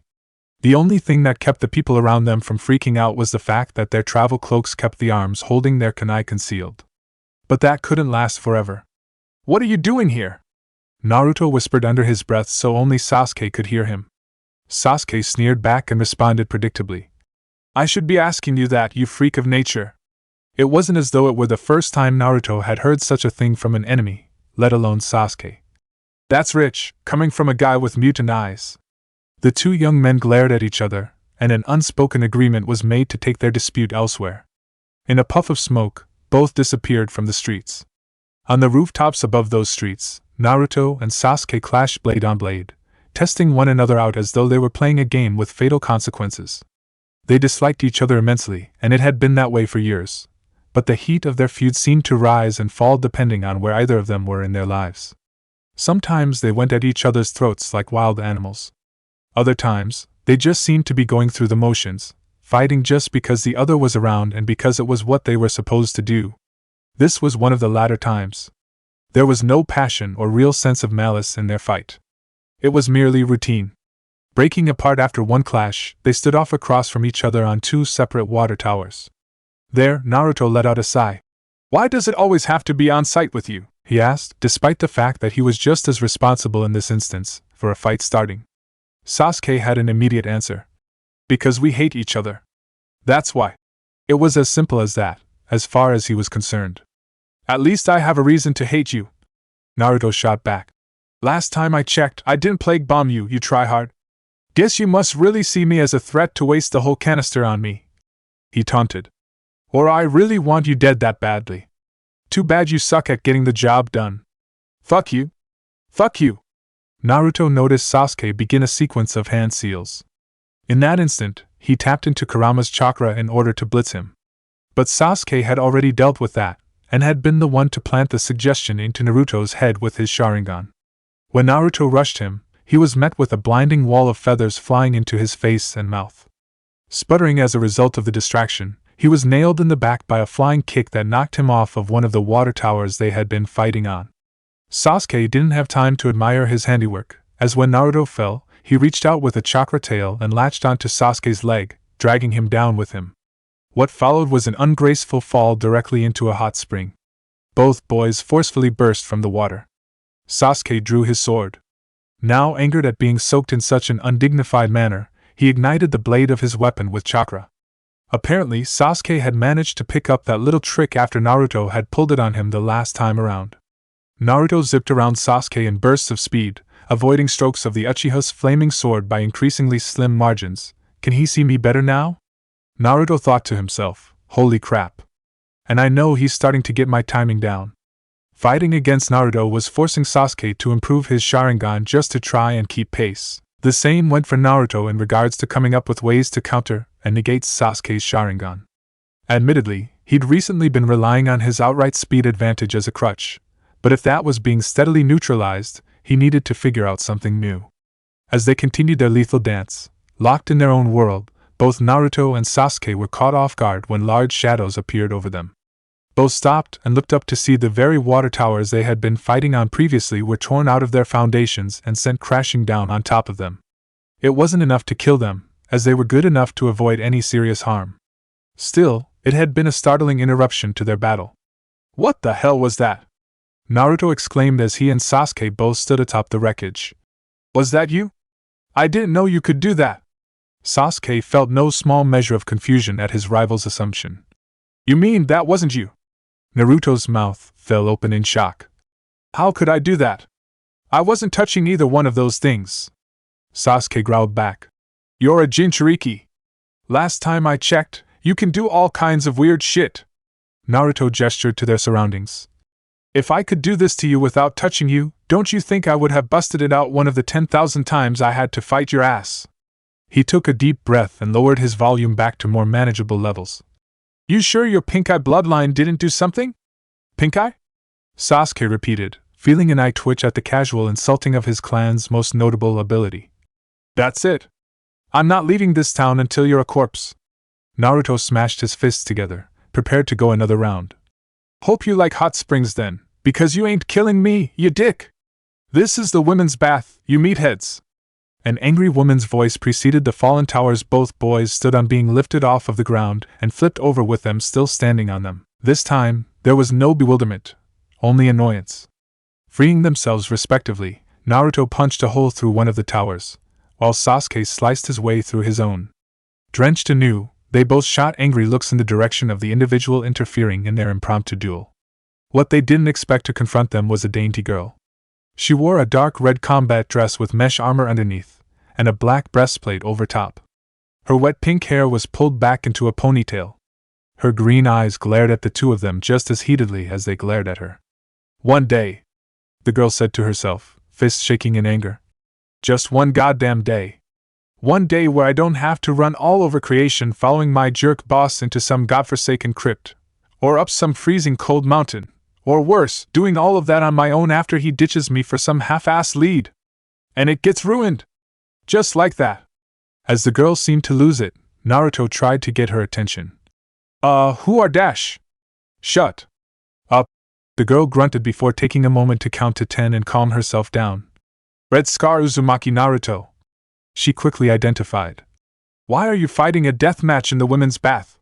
The sweet tone she used for the question seemed to guarantee harm if he answered incorrectly, especially when she pulled black gloves tightly over her hands. Naruto pointed to the rooftop he remembered falling from. "First of all, I was fighting up there." His pointing finger swung around to Sasuke, where he stood looking elsewhere, seemingly done with the conversation. "This asshole kicked me into the women's bath. So I dragged him in too. And that makes it better?" Sasuke asked with a smirk, trying to throw gasoline on the fire. "I didn't know it was the women's bath!" Naruto exclaimed at Sasuke before turning back to the girl to defend himself. "I didn't see anything. I was too busy trying not to get cut up by that sack of shit." The girl looked to the other boy that had intruded on her bath, quickly identifying the clan crest on the back of his clothes. "An Uchiha?" When Sasuke turned to her, giving her a good look at his facial features, she felt her heart melt. Oh my god, he's gorgeous. The steam of the bath didn't hurt in enhancing Sasuke's features from her point of view. She could have simply stood looking at him all day, and seemed to be on the way to doing that when Naruto's hand in her face. "Hello?" Naruto said, waving and snapping his fingers to get Sakura's focus. "Are you okay? He didn't genjutsu you, did he? He does that to people." "Ugh." Sakura sighed, grabbing Naruto's hand and moving it aside. "Whatever." Feeling the hostilities had subsided, if only temporarily, Naruto grinned at the girl. "If I want to hear that from someone, I'll talk to Sasuke." He jerked his head in Sasuke's direction. "Well, you know who I am." "Who are you?" "Haruno Sakura," she said, less than pleased to be giving her name to Naruto. She perked up when she tried to get Sasuke to speak to her. "So, your name is Sasuke?" Despite the attempt at engaging him, Sasuke thought himself above it all. "I'm leaving," he declared, specifically to Naruto. "We'll finish this later, loser. Right now, I have real work to do." As loath as Sasuke was to admit it, Naruto was very strong. As much as he wanted to take him down and prove he was better, he could acknowledge that it would take longer than he had time for. He wasn't the kind of opponent that Sasuke could fight without sparing enough time to really get into it with him. Itachi hadn't brought him along on his mission to fight the Jinchuriki, even if Sasuke really wanted to. More than anything else, Sasuke wanted to prove himself Itachi's equal. He couldn't do that having a brawl in the hot springs. Naruto felt much the same in his own way. "Sure, I've got better things to do than slap you around too," he said, idly digging a pinky inside of his waterlogged ear. "Next time you might want to bring more than your hot, pointy stick." He stopped when he considered what he'd said. That didn't sound right. "Forget that. Idiot." Sasuke scoffed as he departed. Naruto flipped Sasuke's retreating form a pair of middle fingers. Good riddance. Sakura thought to herself as she watched Sasuke leave, it's probably for the best anyway. If Sasuke found out she worked for the Senju clan, he'd probably try to kill her. And she didn't want to have to shove her fist through his pretty face. That left her standing there awkwardly with the other boy. The one she would have preferred had left in Sasuke's stead, Naruto. Sakura had heard all of the rumors about how dangerous the Jinchuriki was. While she hadn't necessarily believed them, any part of her that had found itself thoroughly crushed when she saw him and spoke with him. He didn't seem like a monster. Just a dumb teenage boy. "So," Naruto eventually said, not knowing what to say at that point. "I'm gonna go now too. Unless you want to fight."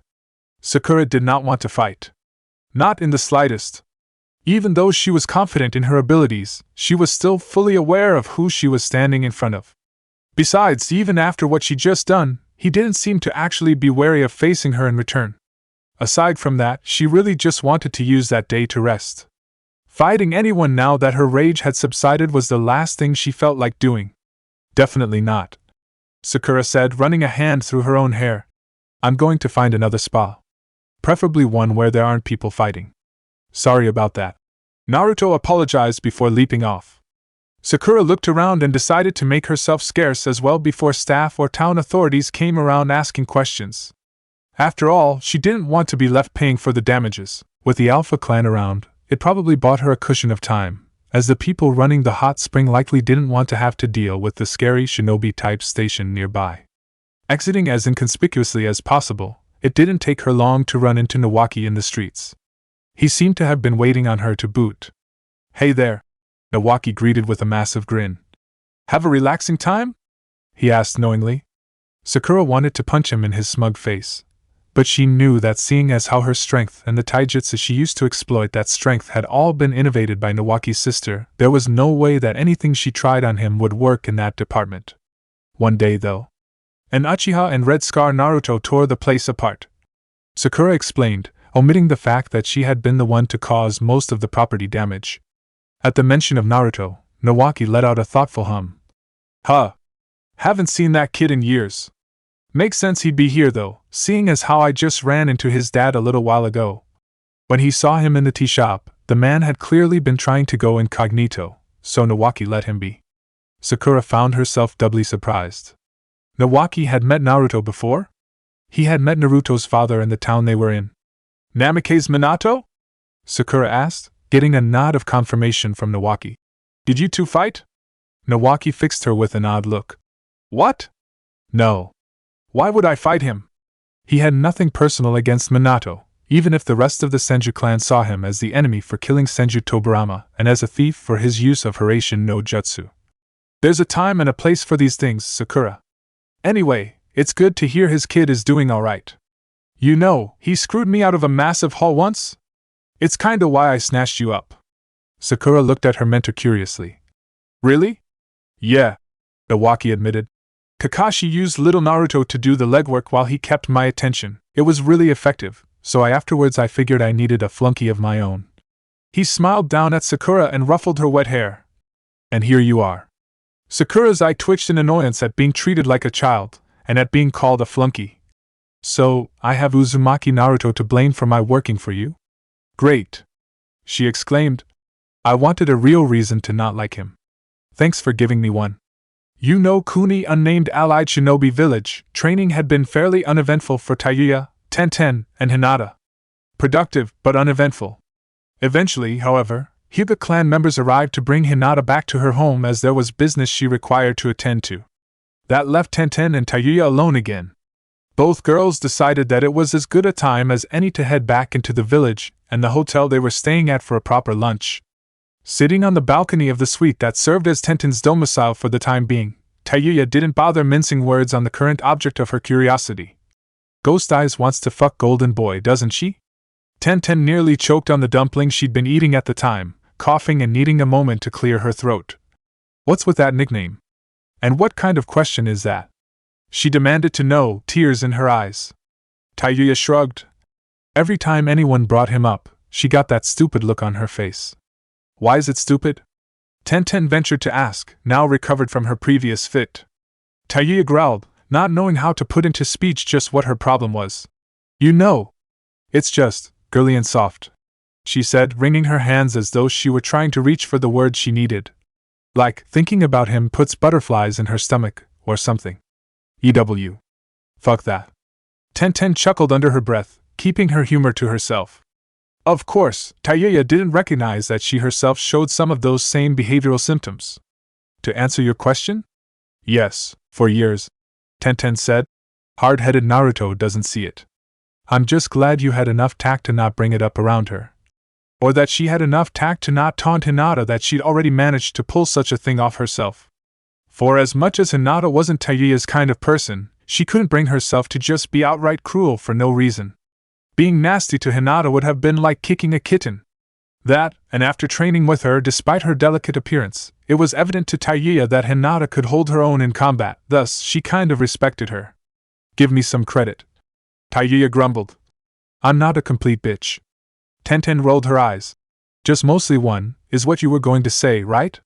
Tayuya smirked. Oh, Buns, look at you, finishing my sentences for me. You're getting to know me so well. God help me. Tenten muttered, looking down at her hand when she noticed an insect land on the back of her hand. Her eyes went wide at the sight of it, and she jumped up out of her chair with an uncharacteristic squeal. Tayuya cringed at the sudden noise and drew her flute, prepared to defend herself. What the fuck? Who's attacking? There was no attack. Tenten jumped down from her balcony and ran over to a person that she hadn't seen in quite some time. Shino! She exclaimed, wrapping the stoic boy up in a big hug. Shino didn't return the physical gesture, simply holding out a finger for the Kikaichu he'd sent Tenten's way to return to him. Hello, Tenten. It's good to see you as well. Knowing it was just the way he was, Tenten didn't let Shino's lack of apparent enthusiasm dampen hers. We missed you. Does this mean you're back? Shino nodded as they both returned to the balcony. Yes, I was able to heal properly and restore my hive in my clan's care. I traveled with them back to the village. So the Aburame clan is here too? Tenten asked, getting a nod from Shino. That's great. Naruto's gonna be over the moon when he gets back. Tayuya watched Shino take a seat with Tenten, specifically noting the bug from before disappearing inside of his body. Did that guy just have a bug crawl inside of him? She asked under her breath, somewhat put off. The mainland is so fucking weird. Tenten found herself amused at Tayuya's reaction and quickly made introductions. Tayuya, this is my friend Shino. Shino, Tayuya. Shino nodded in acknowledgement, getting Tayuya to breathe a laugh through her nose. Huh. He's quiet. I like him already. Tenten was all smiles, getting to sit and catch up with one of her oldest, closest friends again. You've missed so much stuff. Meanwhile with Naruto, Minato did his best to keep a smirk off of his face and any laughter out of his voice. When he and Naruto had been reunited amid the chaos of an incident somewhere else in town, something about a destructive fight, it became very obvious that he'd had something to do with it. All Minato had to do to goad the truth out of him was fix him with a stern look. Apparently, being Naruto's father still meant something to the boy. I didn't mean to get into a fight with Sasuke. Naruto eventually blurted out. Minato droned. Sure you didn't. Naruto continued his very physically animated explanation of the series of events. 1 second I was looking at him, the next we were going at it. And then that girl chucked water towers at us. He shook his head in bewilderment. It just all happened so fast, you know? Minato refused to let him off the hook just yet, replying in a deadpan tone. No. Seeing as how I don't fly into blood rages, I don't know. You'd have been better off trying that excuse on your mother. Naruto squinted his eyes, trying to imagine his own mother going berserk on an enemy. Does mom go into blood rages? No. Minato replied before taking more time to properly answer his son. Well, not anymore, at least. Having you and Kanako really helped mellow her out. It was at this point that Naruto noticed Minato's lack of anger or disappointment. Are you mad? He asked. Not really. Minato said, dismissing the entire incident, much to Naruto's surprise. The little uproar you kids caused gave me enough of an opening to grab some sensitive information. Other than that, we got what we came for anyway. We've got a good scope of how far into the region the Alpha Clan has moved. Naruto dared to look at Minato with a hopeful side glance. So, mission accomplished? Basically. Minato said, finally smiling at the younger blonde. I didn't bring you along on this because I needed the help, Naruto. I brought you along because I wanted to spend some time with you. I know we don't get to very often. It made Minato feel bad. Naruto was on the road doing missions so often, it made the man feel like he was using his own child as a workhorse. Despite the fact that Naruto never complained about the mission load he took on, Minato was well aware that it was on par with Kakashi's, and the less that needed to be said about how screwed up that man was, the better. Naruto was still young. He was just about to turn 15. One of the major reasons that Minato had undertaken his endeavor to bring so many warring clans together was so the youth of the shinobi world didn't have to burn themselves out with endless fighting. However, Naruto never blamed Minato for this. It was something he had chosen to do on his own. And Minato's dream was something too important for him to be caught up in his own feelings. After all, he'd spent the first 10 years of his life without Minato in it. Having him around at all as an active participant in his life was better than Naruto could have ever dreamed as a child. You're busy, Dad. I know that. Naruto said. And I'm not good at the whole being boss thing, so it's not like I can help you there. Minato stopped their walk, reaching out to put his hands on Naruto's shoulders.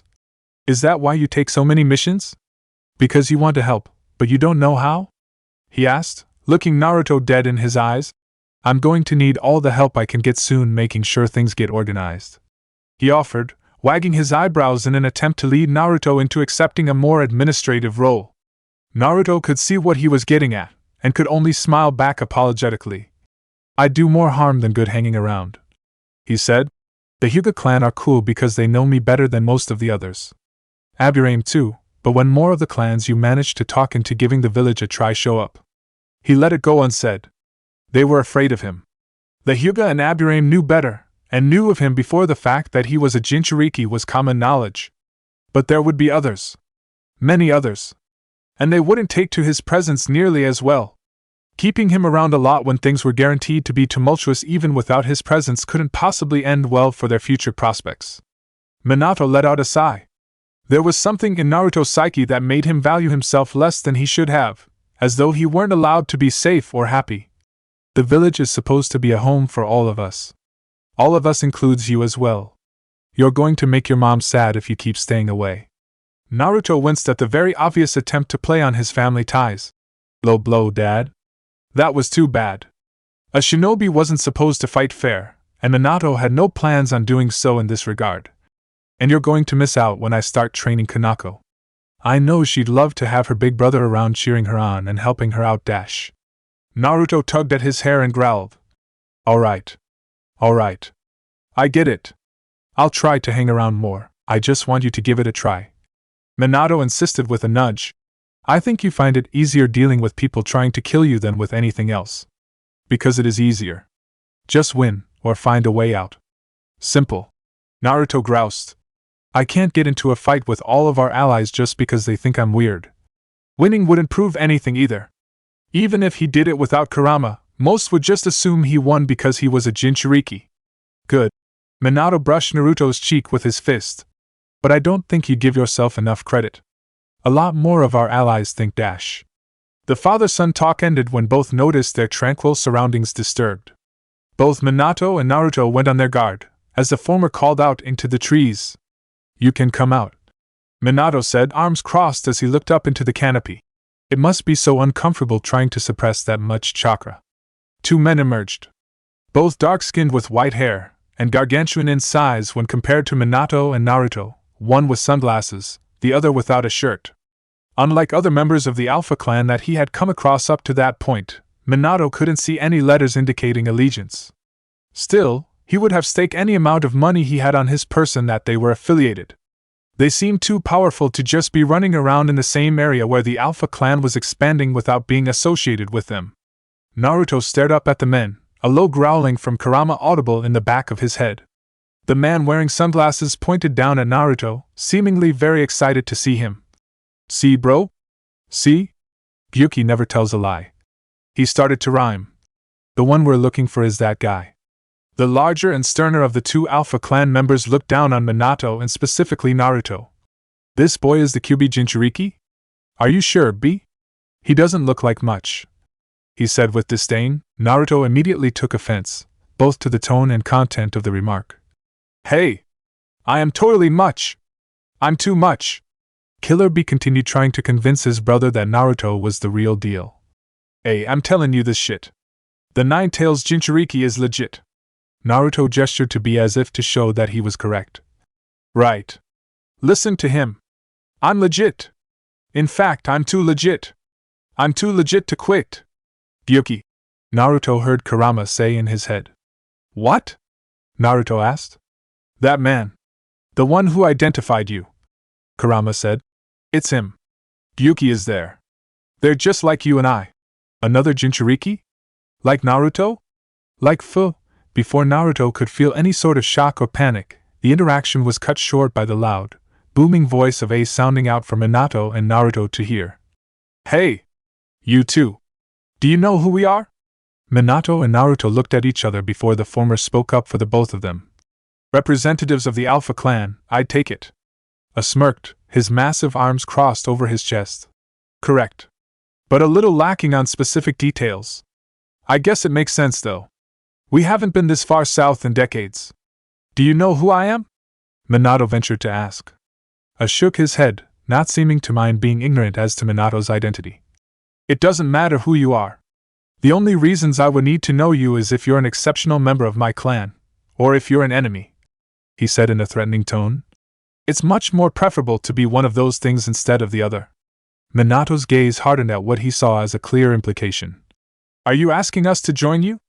A let-out loud, boisterous laughter. You don't just get to join.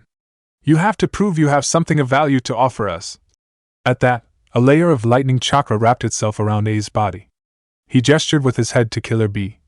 If my brother is right, your boy there has that something. You though? I'm going to need to see it. Minato drew a Hiraishin kunai, while Naruto tapped into Kurama's chakra, both of them set for combat. Well, I certainly hope we don't disappoint, Minato remarked. Chapter 33, Rhymes Like Dimes. A fight against two of the Alpha Clan's heavy hitters. Minato didn't know what made him think things wouldn't end like this somehow. It was known that Naruto had inherited his propensity for attracting trouble during even the most mundane missions. Pairing the two of them together almost assured that something would go sideways. Really, he was just surprised that it hadn't happened sooner. They appeared to have an agenda. As the moment A and B launched into their attack, they made it a point to split the father and son duo up for separate duels. A targeted Minato, while B went after Naruto. Because they rarely fought real battles together, Minato had to push down the paternal instinct to worry about his child. Naruto could handle himself. He'd been doing so for years. Instead, he had to focus on the hulking shinobi attempting to pulverize his skull with the massive muscle clubs he called arms. If one managed to connect, it was likely to kill him, but there was little chance of that. A was impressively fast and aggressive. But he wasn't Minato fast. Without even having to rely on substitutions, Minato managed to evade every deadly swing. As A's assault persisted, he grew more irritated. Fight back, why don't you? A bellowed, staying as close as he could in his attempt to overwhelm his foe. The great yellow flash, and all you can do is run away? I'm disappointed. Minato didn't allow himself to be baited so easily. He had the initiative in their battle. That much was clear, and they both knew it. Sorry. I'm not keen on starting a war with the Alpha Clan. I'll just let you get all of this out of your system, then we can talk, okay? Talk? Talk was cheap as far as A was concerned. It was a luxury that prey didn't have when it came to dealing with their predators. That Minato thought he could coerce A into civil conversation meant that he was fully confident that nothing A threw at him would turn the momentum of their fight against him. This led to A's currently enraged state that Minato's attempts at diplomacy did nothing to soothe. A bared his teeth angrily and unleashed a massive swing of his right arm at Minato.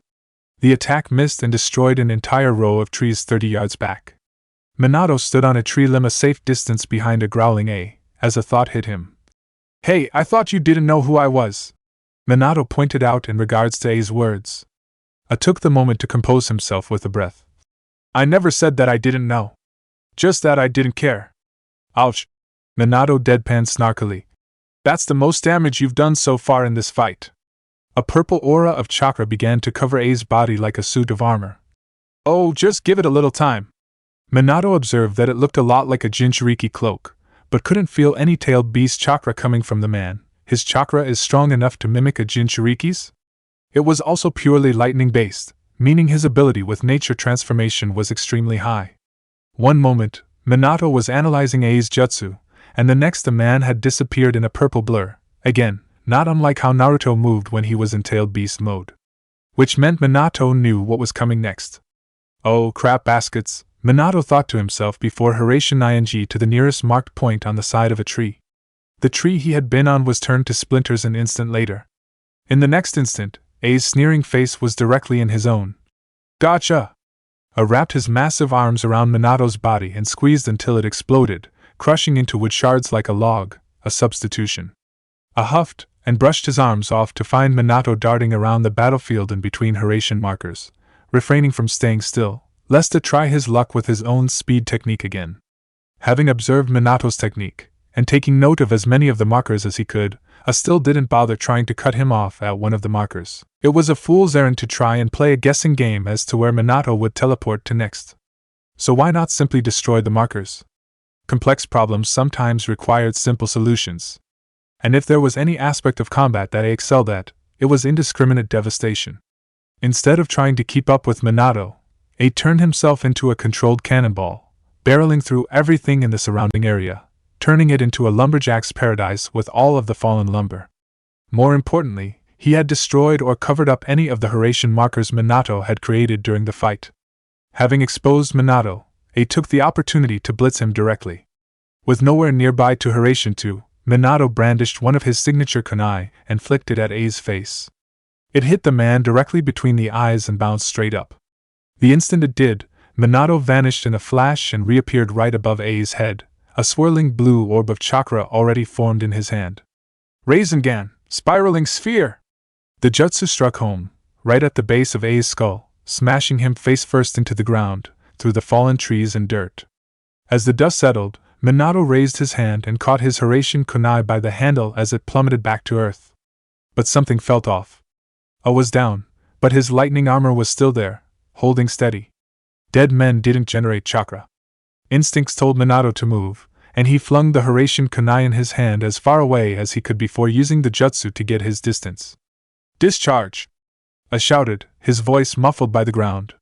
A ripple ran through his lightning armor before it exploded, sending the chakra flying in a destructive shockwave. A safe distance away, Minato watched with no small amount of respect as he then picked himself up, seemingly no worse for wear, despite taking a Rasengan to the back of the head. I'm amazed your skull and brain aren't pulp, he commented. Normally, a clean shot with that jutsu will put anyone down. Let alone a clean shot in perhaps the most vulnerable blind area one could target. A chuckled, his lightning armor still holding steady. Not bad. Still, you might be fast, but you're going to need more stopping power to leave a scratch on me. More stopping power? Just how much more would it take? With Naruto, when he had gone barreling off after Minato, Naruto had expected to have to test his Jinchuriki might, having been left facing off with Killer Bee alone. The less burly, but still utterly massive, member of the team seemed imposing just off of physique alone, before taking into account that he housed the Eight Tails. Despite Naruto preparing to face off, Killer Bee seemed to have other plans. He pulled out a notepad and pencil and began writing away on it, sometimes pausing to have a good think about what would go onto the paper next. Naruto was at a loss. While conventional wisdom as a shinobi would tell him to rush up and deck Killer Bee while he wasn't looking, there was just something that felt wrong about it. Besides, he'd fought enough powerful people to know that just because someone wasn't looking at you, it didn't mean they couldn't defend themselves for you. For all he knew, it could have been a ploy to sucker him in. Although hearing Killer Bee mutter failed rhymes to himself didn't do much to back up that theory. The sound of Minato and A tearing down an entire segment of the forest with their battle traveled back to an attentive Naruto. Man, they are going at it over there, he said before calling out to Killer Bee. So, are we gonna fight, or what? Because my dad is back there dash. Killer Bee cut Naruto off by shushing him loudly. Shut up, fool! Jinchuriki-sama can crack skulls anytime. Gotta write these bars while they're fresh in my mind, he said. Big inspiration for more Odie's rhymes. We don't meet other Jinchuriki all the time. Get it? With that, he returned his focus to writing said rhymes while Naruto stood around awkwardly. Challenge him. Kurama eventually piped up inside of Naruto's head. Naruto reacted slowly, confused at what purpose that would serve. What? Why? He asked, thinking back to his tenant Kurama. We're already about to fight him. Why would I bother at this point? No, I don't mean challenge him to fight. Challenge him to a rap battle. Kurama specified. That's a thing, isn't it? Naruto found himself at a loss when it came to his friend's odd request. Kurama, I can't rap. I'm aware. I just thought it would be funny to watch you try. Kurama admitted. Naruto could see the image of the massive chakra fox grinning, nothing but sharp teeth and smug attitude. You're my greatest source of cringe comedy, just so you know. My tailed beast is an asshole. Naruto muttered out loud before cupping his hands to his mouth to yell over at the otherwise occupied Killer Bee. Hey! Is your tailed beast an asshole? Just asking, because mine is. I'm friends with another Jinchuriki, but she says her tailed beast is nice to her. Killer Bee tried to ignore Naruto, instead focusing on his pencil and pad. Tranquility reigned until Naruto couldn't bear the peace and quiet anymore and had to say something else. "Hey!" the blonde boy called out. "Is it harder to talk when you have to think about everything to say to make it rhyme?" At that, Killer Bee reacted, setting his notepad aside with a frown as he stared Naruto down behind his sunglasses. Unable to read the room, or just ignoring the mood altogether, Naruto continued. "I'm just asking, because it sounds hard, like if some shithead like me hears it, and it sucks, it seems like you'd catch hell." He paused and realized that he might have said something offensive. "Not that I'm saying your rhymes suck. And even if they do, it's not like I can do any better." At that, he mused inwardly with his tailed beast. "Hey Kurama, do you think Tayuya can rap? She's musical." Killer Bee growled. "Oh. That's it." He hurled his pencil at Naruto, imbuing it with lightning chakra. Naruto leaned his head out of the way and watched as the pencil pierced through the nearest tree in its trajectory, messing up Jinchuriki-sama's flow. "Now you gots to go." He pointed at Naruto dramatically. Naruto looked around confusedly, slowly raising his fists uncertainly. Is this it? Are we starting now?" he asked hopefully. "Damn straight," Killer Bee said, aggressively moving his arms around, contorting his fingers into odd signs. "Mano a mano, the Killer Bee's ready to feast. Let the chakra fly and unleash the tailed beast." It took a moment for Naruto to decode what it was that Killer Bee had been trying to tell him. "TCH, fuck off," Naruto scoffed after a delay, crossing his arms over his chest defiantly. "I'm not transforming just because you tell me to bail. Come on." Killer Bee started to whine. Jinchuriki-sama's got an itch. But Gyuki did say the Ninetales was a bitch. Whereas Kurama had previously been entertained by Naruto's interaction with Killer Bee, he quickly changed his tune after the last remark. Gyuki said what? The nine-tailed fox raged inside of Naruto's head. "That's it. To hell with that cow-faced tentacle monster. Naruto, do the thing." Naruto sighed as he could feel Kurama rummaging around in his mindscape. "Kurama, he's baiting you," and it was scary that he of all people had to be the one to tell someone that. At that, Kurama paused for a moment before realizing that he didn't care. "I know you're right, but still. No one talks to me like that. Now do the thing." Killer Bee, unaware of the argument going on inside of Naruto's head, proceeded to egg the younger Jinchuriki on. "Transform. Transform. Transform. Transform. I don't see no ears, fangs, or tails yet. Transform. I don't either. Transform." Tired of being verbally bombarded from both sides, Naruto finally exploded. "Both of you, shut the fuck up," he shouted, his voice carrying over even the sound of Minato and A fighting off in the distance. After a moment to compose himself, he sighed. "Fine. But I'm only doing this for Kurama." Killer Bee sat back and watched as Naruto released as much of Kurama's chakra through his seal as he could. His body was engulfed by the red energy before expanding into a full-sized avatar of Kurama. Black lines expanded from where Naruto had originally created it from, spreading across the avatar's body and stabilizing the form. In the time since fighting Nagato, he'd managed to increase the duration he could hold it. Now was as good a time as any to test how long he could do it for. Despite the danger of being so close, Killer Bee stood fearlessly, patiently seeing the transformation through. "Hell yeah," he said as Naruto completed his tailed beast mode transformation. Not wishing to feel left out, Killer Bee decided to follow suit. Unlike the spectacle of Naruto's transformation, Bee's was faster, with less fanfare. One moment, he was a man, the next, he was the living embodiment of the eight-tailed giant ox. Naruto had never seen the eight tails before. It was a titanic creature with 4 massive horns on its head. Where Kurama was long and sleek, Gyuki was thick and muscular. Instead of legs, it had its 8 tails in the form of tentacles. Feeling freed by the chance to cut loose, the transformed Killer Bee turned his head to the sky and let out an overpowering bellow. Yahhhhhhhoo. The only other full-tailed beast transformation that Naruto had ever seen was Fuzz, as they had been the primary training partner and source of ideas for improving control as Jinchuriki. Even she could only do a complete transformation the way he did. Killer Bee, on the other hand, could turn into a flesh-and-blood version of his tailed beast. He had never seen that, and it left him with a bad feeling. But he was involved now. It wasn't like he could put up his hands and call for a timeout or a rain check. That in mind, in the middle of Killer Bee's triumphant victory cry, Naruto used Kurama's long limbs to sucker punch him with a quick left hook. Over the course of her time as Nawaki's apprentice, Sakura had seen many amazing, outrageous, and outright dangerous things. It came with the territory of chasing after the legends and myths of the shinobi world the way her master did. Seeing entire tracts of forest torn out of the ground or smashed down at the trunks by Minato and Ai's battle, then turning her head to see the nine-tailed fox and eight-tailed giant ox flatten their immediate area engaging in a crude wrestling match left her feeling more than a bit out of her league.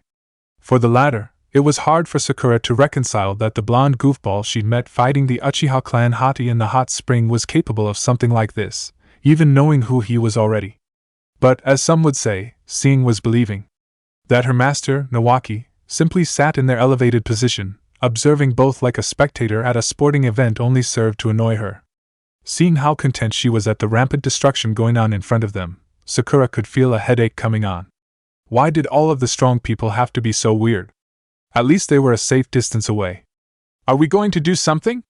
Sakura asked, unable to take the absurdity of the scene before her any longer. Get involved? Nawaki chuckled in return. You want to get involved in that? Sure. We'll split them between us. Which fight do you want to jump into? The fight between the two Jinchuriki, or the fight between probably the two fastest people on the planet? Dealer's choice. Neither option sounded particularly appealing. It was just that it felt wrong to her to let two-tailed beasts fight. The potential for disaster was high. They were out in the countryside, away from innocent bystanders, but they weren't that far from a village. Sakura gestured helplessly to the pair of battles unfolding. At some point, we have a responsibility for this kind of thing, don't we?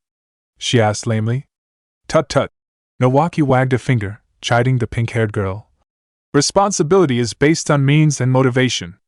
Sakura dragged a hand down her face. Sensei! You have the means! She snapped. He was one of the most powerful shinobi under the entire umbrella of the Senju clan, arguably one of the most powerful shinobi in the world. If anyone alone was equipped to somehow deal with a tailed beast or two S-rank shinobi, it was him. Hey! Maybe I do have the means, but not the motivation, Iwaki specified. Note that I said and not or. Ugh. Realizing that arguing against Nawaki when it was a pastime of his to try and get her riled up was a losing proposition, Sakura let the issue rest. Can we ignore this and just go get the next treasure tool, please? Sure, Nawaki said, fishing an ocular device out of his supplies. Holding it to his eye, he aimed it somewhere in the direction of the Nine-Tails/Eight-Tails battle and pointed. It's over there somewhere. We can head over there right now if you'd like. Sakura took a long hard look at the Eight-Tails lifting the Nine-Tails into the air and fall backwards with it in that moment, slamming them both to the ground with an earth-shaking crash, sending dust and tree shards flying into the air. No. Just no. Is it really that important that we have all 5 of the treasure tools anyway? Sakura asked. 4 out of 5 is pretty good, right? The overachieving student in her felt as though she were tasting ash saying such a thing. 4 out of 5 was 80%. That counted as a B grade at best. Utterly unacceptable. Nawaki looked away from his device and fixed Sakura with a befuddled expression. I really think you're underestimating how useful each of them are by themselves. This last one? The Kahaku no Jihei, amber purifying pot? We could use it to seal away one of these tailed beasts we're taking a gander at. The ground shook with the impact of yet another crash from the Nine-Tails and Eight-Tails battle. Which would be really useful right now, Sakura said. While Namikaze Minato's faction might not have been a pressing threat, the Alpha clan definitely was. And if they had a Jinchuriki as well, who had less qualms about throwing his power around than Uzumaki Naruto did, it could spell jeopardy for anyone in their way. Now you're getting it, Iwaki praised. It's best we get our hands on what we can, given what we're probably going to be dealing with soon. Dealing with. As in fighting. She was going to somehow be at least tangentially related to a fight against at least one of the 9 creatures of legend and lore in the shinobi world. You knew, Sakura accused. You knew the Alpha clan had a Jinchuriki. Tsunade knew, Iwaki specified. No need to spread it around to the rank and file so we can freak them all out. Sakura shook her head, a forlorn look on her face. I don't remember how things got to this point. Soulful green eyes turned back to Nawaki. When we first met, you asked me if I liked libraries and museums. I said yes. Now 3 years later, And no shortage of untold horrors, and we're here. Where did I go wrong? Nawaki put a hand on his apprentice's shoulder. Poor thing. You should have never made eye contact. I thought that was just a rule for dealing with Uchiha. Sakura deadpanned. I'm a historian. A man of culture. Nawaki boasted with a proud sniff. I pick things up from everywhere. With Naruto, Eight Tails Killer Bee recoiled sharply as one of Nine Tails Naruto's tails waffled him across the head. Hey! Another one buffeted him in the face. Another under the chin, snapping his head up. One last shot cracked him on top of the head. Fuck. How'd you like that 4-piece tail combo? Naruto roared after smacking Killer Bee with the aforementioned tails. I've got 5 more for ya. Naruto swung all 5 remaining tails for a crushing blow, only for Killer Bee to catch them all in his muscular arms. Combo breaker, you little squirt. Time to make it hurt. He began spinning in a circle, swinging Naruto off the ground as he went. Ayaha! Naruto was unaccustomed to leaving his feet against his will while in his tailed beast transformation. It had happened twice now in a short span just during the course of this battle. Killer Bee let go of Naruto, sending him flying just over the tops of the trees. To stop himself, Naruto jammed all 9 of his tails into the ground, dragging himself to a stop, body propped up in the air on his tails. Phew! Naruto sighed in relief at being able to stop himself. Heads up! Kurama warned, prompting Naruto to swivel around on his tails to try and keep track of Killer Bee. Despite his size and his own tailed beast transformation, Killer Bee knew how to move his mass around a battlefield in a hurry. Despite Naruto turning to face him, he still hadn't reacted quickly enough to avoid Bee's intended move. Rariato, Lariat. Naruto was able to get his arms up to block his chest and neck from taking the brunt of Killer Bee's beefy left arm. With all 9 of his tails rooted in the ground, he didn't budge an inch. The ground cracked and tore underneath him from the force of the blow, however, and Naruto felt the impact through his entire body. Son of a bitch! Naruto thought, his 9-tailed avatar's mouth open, reflecting the pain he felt. In a mood to share said pain, he closed his mouth down on the side of Killer Bee's neck, fangs drawing blood. Youch! Killer Bee exclaimed before using his tentacles to pry the mouth of the massive fox adversary open. Eat or be eaten! Beat or be beaten! Adahai Miserable! Naruto replied, speech garbled as the mouth of the fox avatar was held wide open. Inside of Naruto's head, Kurama started growing impatient. The time that Naruto could maintain the tailed beast transformation was whittling down, and Killer Bee still hadn't been subdued. Kurama would be damned if his Jinchuriki couldn't defeat Gyuki's in one-on-one combat.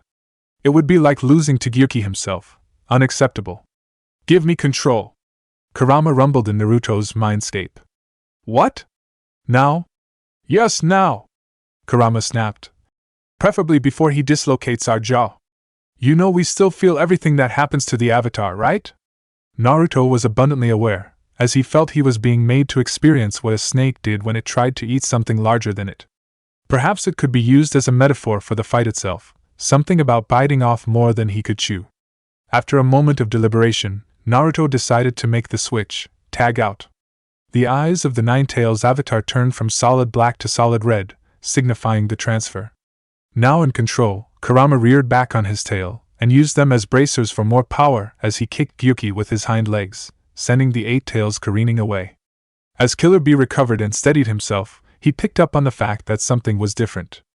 Naruto had been fast before, but his movements felt learned, something he'd had to practice. Now, though, the 9 tails moved naturally, like it had been on 4 legs for centuries. With a swipe of his claws, Kurama created a tornado that 8 tails Killer Bee was forced to weather through, coiling all 8 tentacles around himself tightly in a protective shell. He then went into a spin, letting the tentacles go loose. Biju Hashimaki, tailed beast 8 twists! The strength of the motion was enough to create tremendous gusts of wind in the opposite direction, somehow canceling out the 9 tails twister. Between the tornadoes and the violent motion of Killer Bee's spin, the terrain within the vast reach of Gyuki's tentacles found itself leveled. But once the rotation stopped, there was no Kurama in sight. No matter where Killer Bee looked, he could find hide nor hair of the 9-tailed fox. Hey, no way! The Killer Bee must stay blown him away! But there still should have been a large orange lump on the ground somewhere within sight. Even if he had been blown away, he still should have been visible. As he searched, His attention was drawn to a burning pain on his right shoulder, right where the iron armor seal that kept Gyuki contained within him resided. Gobya Furin, 5 elements seal! Once the seal set in, Killer Bee immediately lost control over his 8 tails form, returning to his standard human state. He stood confused in the middle of the devastated landscape that the battle had created. No matter how hard he tried to pull from Gyuki's chakra to return to his previous state, he found himself unable to reach any of it. The hell? Killer Bee complained, unable to feel his connection to his tailed beast. Focusing on the burning feeling still on his shoulder, he noticed his seal surrounded with the markings of another one. Oi, this can't be real! You gon' brand me with a seal! Naruto cackled victoriously. For as well as Kurama had been fighting once he'd relinquished control of their tailed beast transformation, they'd run out of time. Fortunately, there was also value to be found in his human form against a tailed beast. He just needed the opportunity to execute without being noticed. That thing jacks up my seal, and it's stronger than yours, so I know it fucked yours up. Naruto crowed, trying to hide just how run ragged he was. He'd felt every bump and bruise his avatar had sustained through the fight, to go along with the original strain of maintaining tailed beast mode. Gyuki isn't making a peep until you get that thing off. Naruto loved the 5 elements seal. He'd hated it at first. When he was younger, Jiraiya, Minato, and even Kushina would constantly checkmate him during spars by tagging him with it. But once he'd grown strong enough to defend himself against them, and eventually learned it for himself, he found that the applications were very useful. It was a way to lock down compatible sealing techniques extra tight, for added security. You had to be capable of breaking it before you could even begin working on what it was applied to, kind of like an ability qualifier for Fuinjutsu users. That it had its applications against Jinchuriki in combat had seemed like a novelty. After all, Naruto and Fu were the only Jinchuriki in existence. Until Naruto learned that they weren't. There was another, and they were facing off. Naruto had so many questions, and he was standing in front of someone capable of giving him the burning answers he sought. Before Naruto could even begin asking anything, another challenger emerged. When a fireball was launched at him from his blind spot, he fought the urge to curse at Sasuke as he dodged. Trying to set him on fire from behind was a Sasuke move if he'd ever seen one, and he knew the boy was still around somewhere. This wasn't him though. Naruto's attacker was a woman with long, straight, blonde hair bound with bandages. With dark eyes and red lipstick, she wore a short-sleeved black and purple blouse and black pants, along with purple fingerless gloves and a chain of blue beads wound around her left hand and arm. She looked very displeased, and she wasn't the only one. Killer Bee snapped at the lady. Yujuto, scram! Shoo! Ain't you got nothing better to do? You transformed. The woman, Yujuto, stated dully. You transformed and fought the Kyuubi. She continued, a little more feeling creeping into her tone. Did you really think no one was going to see that? Everyone in a 50-mile radius saw it. Killer Bee crossed his arms, pouting. Still doesn't mean you gotta rain on my parade. Don't need you jumping in, throwing that shade. Yujuto scoffed and rolled her eyes before settling on Naruto. And the Kyuubi, was you? She asked. I was interested in seeing what qualified for a Jinchuriki outside of the Alpha clan. Naruto couldn't rightly explain it, but the way Yujuto eyed him made him feel like a piece of enticing prey. If she knew he was a Jinchuriki and still wanted to fight him, it had to mean that she herself was crazy strong in her own right. Killer Bee stepped between Naruto and Yujuto, gesturing with his hands defiantly. No, we ain't done! Get this seal off me and transform, son! He demanded of Naruto. Feeling insulted at how his move was being downplayed, Naruto sniped back. Screw that. You let me put the seal on, so too bad. No tailed beast chakra for you. He taunted. Fuck your little trap! I wanted a monster scrap! Yujuto sighed in exasperation at Killer Bee's perturbed rhyming. There are more ways to win than brute force, B. While the conversation between the two apparent comrades continued, Naruto's attention was drawn away by Kurama. This isn't good, Naruto. What? Naruto thought back. I know it's probably gonna be 2-on-1 now, but I checked B's chakra privilege. I think we can still take him. No, you don't understand, Kurama said. That woman. She contains Matatabi. Another name thrown out vaguely, but hearing that someone contained something grated Naruto hard enough to gnash his teeth in bitter understanding. Kurama, what the fuck? Another Jinchuriki? The two-tailed cat, to be specific. Naruto wanted to cry. Another one, and she was probably going to fight him. Kurama. Why? Why are there so many Jinchuriki? He asked. I thought it was just me and Fu. For years. What the dash? What the fuck? And Killer Bee had been so strong. Naruto couldn't beat him in tailed beast mode. He needed Kurama to step in because Killer Bee was experienced with his power and knew how to take advantage of the Eight Tails form. If Yujito was anything like him, Naruto wasn't certain he could pull off another win against another Jinchuriki with the first one helping her out. Why are there more Jinchuriki? Naruto eventually shouted, pointing at himself, then at the others. Me! Then you! Then you! How long have you had tailed beasts? Both Killer Bee and Yujito looked at each other before the latter answered. Almost twice as long as you've been alive, kid. Why? Because if you ask anyone in Hai no Kuni, Jinchuriki aren't supposed to be a thing. At all. Naruto continued to loudly vent. I've been a Jinchuriki for 4 goddamn years. I'm an abomination, apparently, and I have no idea how this works. No references. All he and Fu had to understand their power were dusty old scrolls from the Sarutobi clan that were just as much superstition and rumor as workable theory.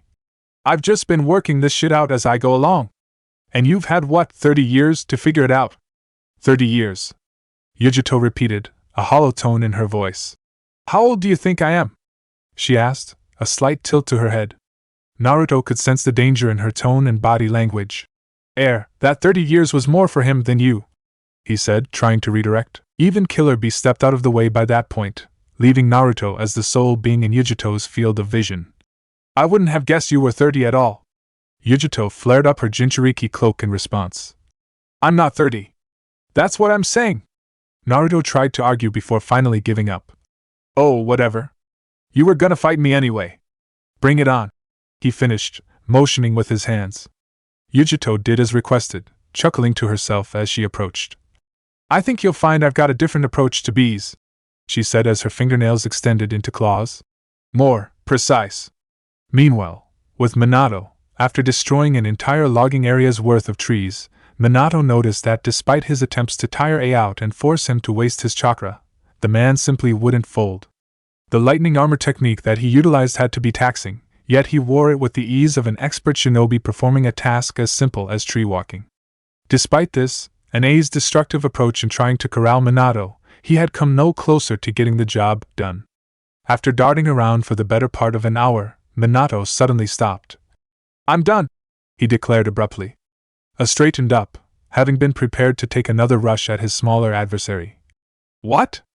I'm done fighting you, Minato said. I'm bored. You're boring me. A bit back his instinctual reaction to respond with rage, as that had been his default setting to begin with for the duration of the battle. You're saying that like you have a choice in the matter? Question. Minato interjected before A could continue. You noticed I've been teleporting all over the place since we started, right? So, what kind of range do you think that jutsu has? I dash. Minato preempted him again. I could have just left when you two showed up. But I wanted to get a feel for the Alpha Clan, he said, shaking his head in disappointment. I'd hoped you brought more to the table but warmongering. A seethed and took a step forward that crushed the ground. I'm going to pull your spine out, Namikaze. I swear it. At that, Minato smiled sadly. Maybe. But not today. He gestured with his thumb in the direction he last remembered seeing Naruto in tailed beast mode. Anyway, I'm gonna get my kid and go. I'd say it was nice meeting you, but I'm not much for lying. Before A could rebut or lunge for Minato again, he teleported away, leaving the man by himself. Able to identify the Horatian seal he had left on Naruto, he arrived near his son in time to see him in the throes of combat against a cat made of blue flames. The two seemed set on clashing, when a clearing of Minato's throat prompted them to stop. Ahem. Upon gaining everyone's attention, Minato waved. Hello there. Mind if I cut in? It's high time we get out of here. Feeling her combat flow ruined, Yujito dropped her transformation and returned to her base state. I'm sorry, who is this?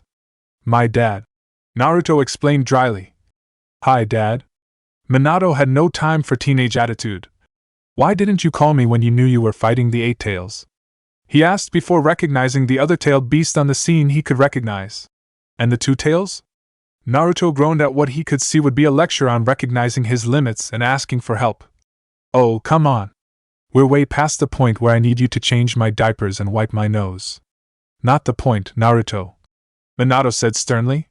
Naruto turned his back, nose up to the sky haughtily. If you could see it, you could have turned up any time, he replied, trying to turn things around on his father. Minato spared a glance back in the direction where he knew he'd left his opponent. I was busy fighting a sturdy ass. Speaking of which, he's probably going to be here any second, so come on.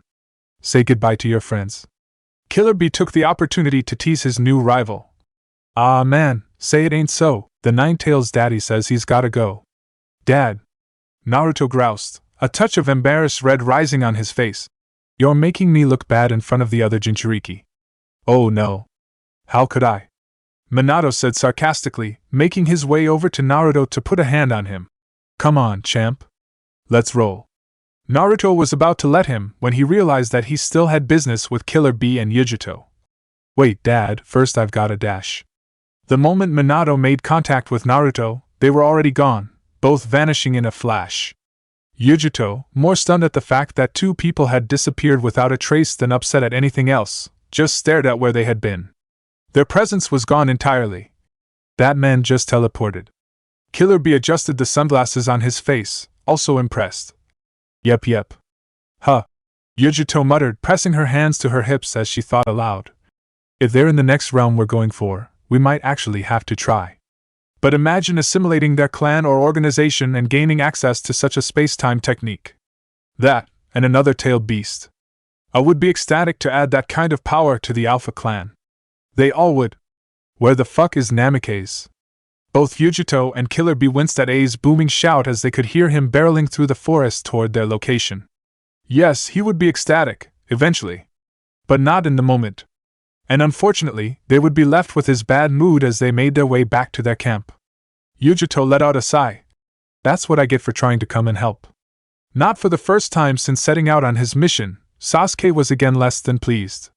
He had seen from a distance the outbreak of the gigantic battle between the Eight-Tails and Nine-Tails, the latter of which had obviously been Uzumaki Naruto. It only grated at him harder that his reviled rival had seen that kind of action and hadn't been killed from it, at least as far as Sasuke had been able to see. No, Itachi had simply hurried them along their route heading back to Uchiha clan headquarters. The elder brother had paid the loud sounds of distant combat and shaking of the earth no mind. For all of his talents in combat, Itachi never seemed to have much of a taste for it. It was a stark contrast to Sasuke, who was always eager to flex his shinobi muscle and prove himself. That in mind, it stood to reason that he would periodically complain all the way back to friendlier territory. I still don't see why we couldn't get involved, Sasuke said, repeating in some manner what he'd been bringing up for the last hour. The two of us could have taken them. Risk assessment, little brother, Itachi replied patiently. What would be a good enough reason to involve ourselves in a battle that wouldn't benefit us in any way? Sasuke scoffed. Making for two less Jinchuriki in the world seems like a good enough reason to take a chance for me. That, and the boost it would give his and the clan's reputation to take down two Jinchuriki at the same time. Itachi side-eyed Sasuke before shaking his head and turning his attention back ahead of them. Of course you would. Shamelessly, Sasuke shrugged, accepting the unspoken judgment. You read the same tablet that I did, Itachi, he said. Tailed beasts and Uchiha are natural enemies, like Senju and Uchiha, or Hyuga and Uchiha, or Uchiha and other Uchiha. Damn Uchiha. They ruined the Uchiha clan. Itachi poked Sasuke in the head, chuckling as the younger Uchiha irritably swatted the offending digits away. I know I've already instructed you on the gentle art of making enemies. Sasuke attempted to correct him. Don't you mean making friends? The thought amused Itachi, of Sasuke making any kind of friend outside of the Uchiha clan. He wasn't exactly a picture of congeniality amongst clan members anyway. No. Trying to befriend someone is a far less sensitive task than dealing with enemies. How? Sasuke asked. Just defeat them. Itachi had to fight down the urge to twitch. The offensive, strength-minded development of the clan over the last few decades had manifested in his younger brother like no generation before him. Fighting your enemies is merely one way of handling them, Sasuke. Not the only way. Nor is it necessarily the best way. It is when you're stronger. Not when the world is your enemy. The dark-haired siblings fell into a silence at that point, continuing their trek down the backcountry roads. The silence wasn't merely due to a natural lapse in conversation, however.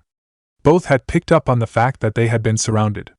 Their enemy wasn't attacking, but that didn't mean that they wouldn't. Figuring that they were there for him and concerned for his family member, Itachi decided to get him clear, then strike first.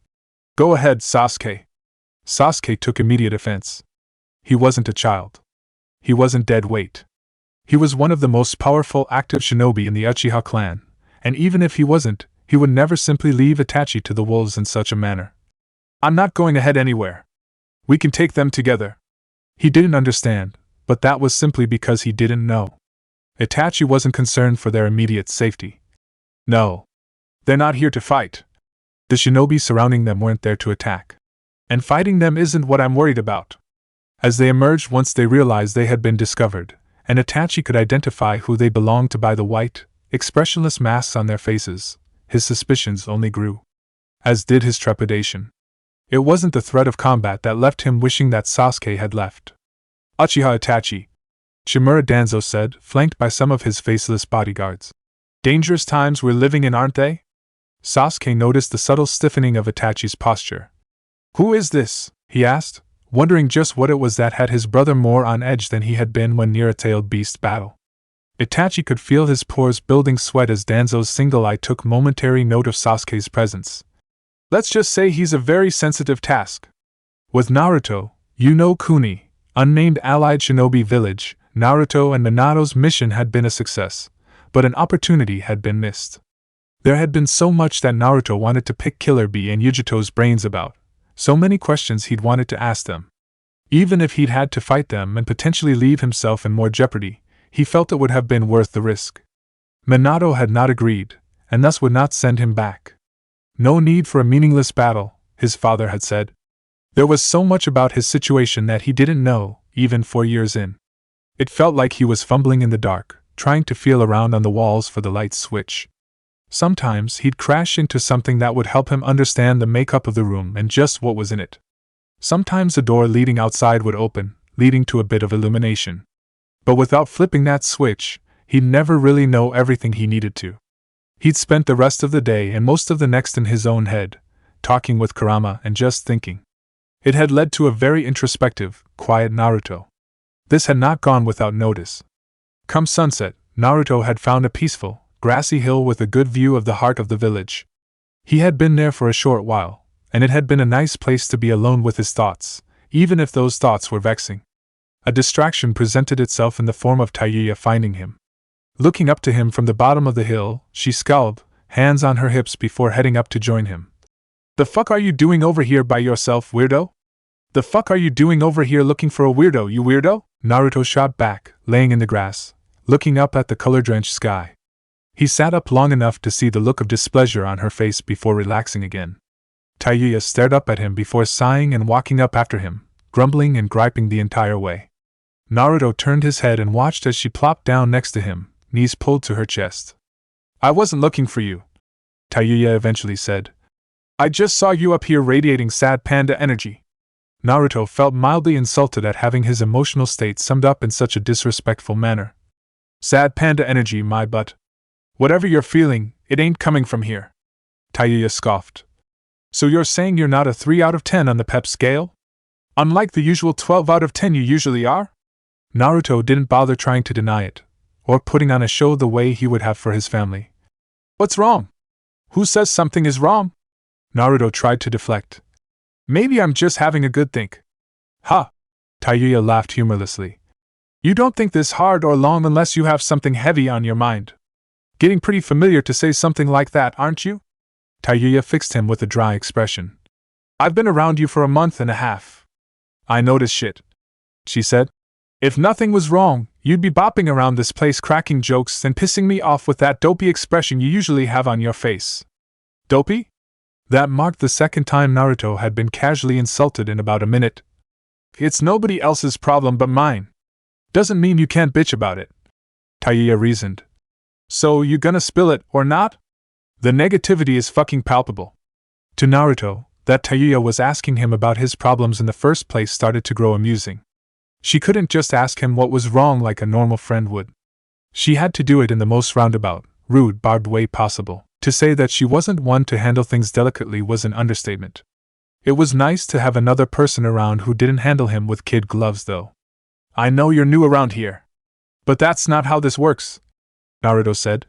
When something is wrong, I don't put it out there like that. He patted at his own stomach. I squeeze it into a little ball, and I hold onto it deep in here. Then one day I'll die, and it won't be a problem anymore. Why do you even care? Because you're one of only 3 people I know on this godforsaken continent, Tayuya exclaimed, throwing her hands out wildly. I've been in this village for a grand total of 3 days. Yeah, I've met some of the other creeps that are gonna populate this place, but I still hate you the least. I can already see all of the shiny new friends you're gonna make with that sunny attitude of yours. You're the one that brings the sunshine, golden boy, not me, Tayuya replied. That being said, cloudy days are a thing too. They happen. But let's try to keep them from becoming rainy days if we can. She gave him a nudge on the shoulder to prompt him to speak up. Come on. What's your malfunction? Having been sufficiently worn down, Naruto finally sat up and tried to find the words he wanted to use. There's more Jinchuriki out there than me and Fu. Tayuya winced. Yeah, I heard about that. She had caught the nuts and bolts of what had happened on the mission from others. That's not good, for a bunch of reasons, Naruto continued, once he was sure she was following along. The one I'm stuck on though is, well, we're not supposed to exist. Tayuya let out a groan. Again with this abomination stuff? If she had to give him a smack for self-loathing, she was going to make sure she made it a good one. Golden boy, I swear to God dash. No! This is different. Naruto cut her off before she could get started. He still had a point to make. It had nothing to do with any kind of existential crisis. Kurama is a living thing with thoughts and feelings. He has stuff he wants to do. Stuff he likes. He has a life. And then some asshole in a mask decided it'd be cool to stick him inside me to turn me into a time bomb. Tayuya was aware of the story. She'd heard it at length while she had been traveling with Naruto, Tenten, and Kabuto. Naruto stared off into the distance, his brow furrowing into a grimace the longer he went on. Some guy named Kakuzu stuck Chome inside of Fu to turn her into a guard dog for his treasure stash. And Killer Bee and Yujito were sealed with Gyuki and Matatabi back when they were kids to make them into super shinobi. People took other living things and tried to turn us into weapons with them. The worst thing was, though, that it had worked. Fu had been an effective guardian for Kakuzu's treasure. She could have and would have been worse had much more time passed before they'd found her. Killer Bee and Yujito were scary strong, and were willing to be the tip of the Alpha Clan's spear.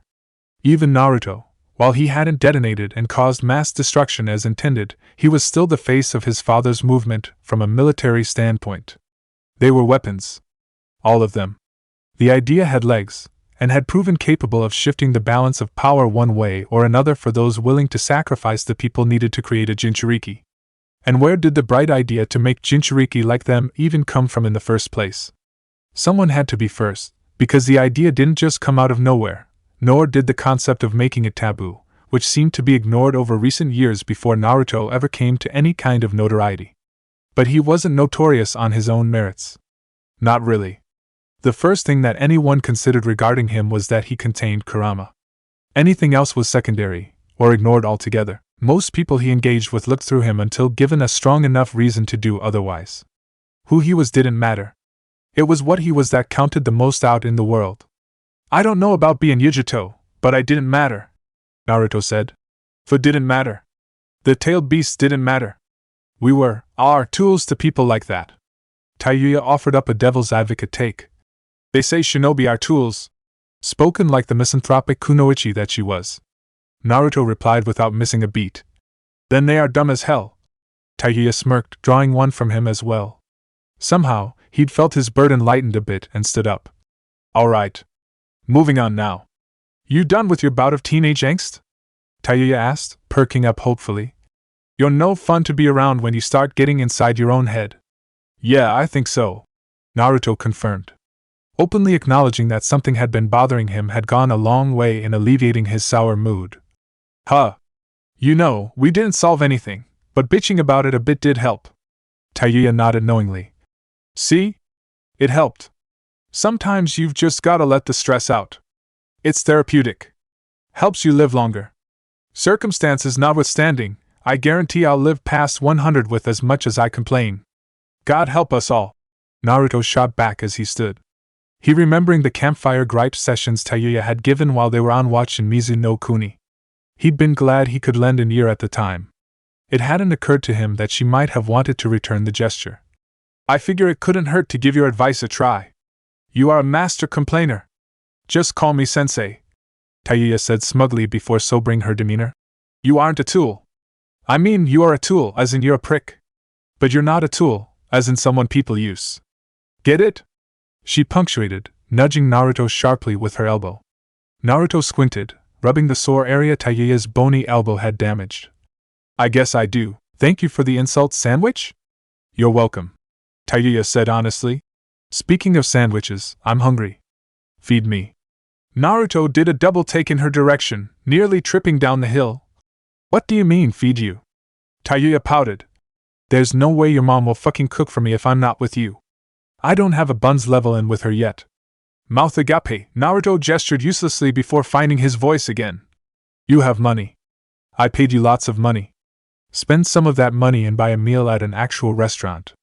Tayuya feigned confusion for the sake of further exasperating Naruto, per how they interacted with one another. Why would I do that when I could have you buy me a meal at an actual restaurant? Naruto didn't take the bait, and instead shutting her down altogether.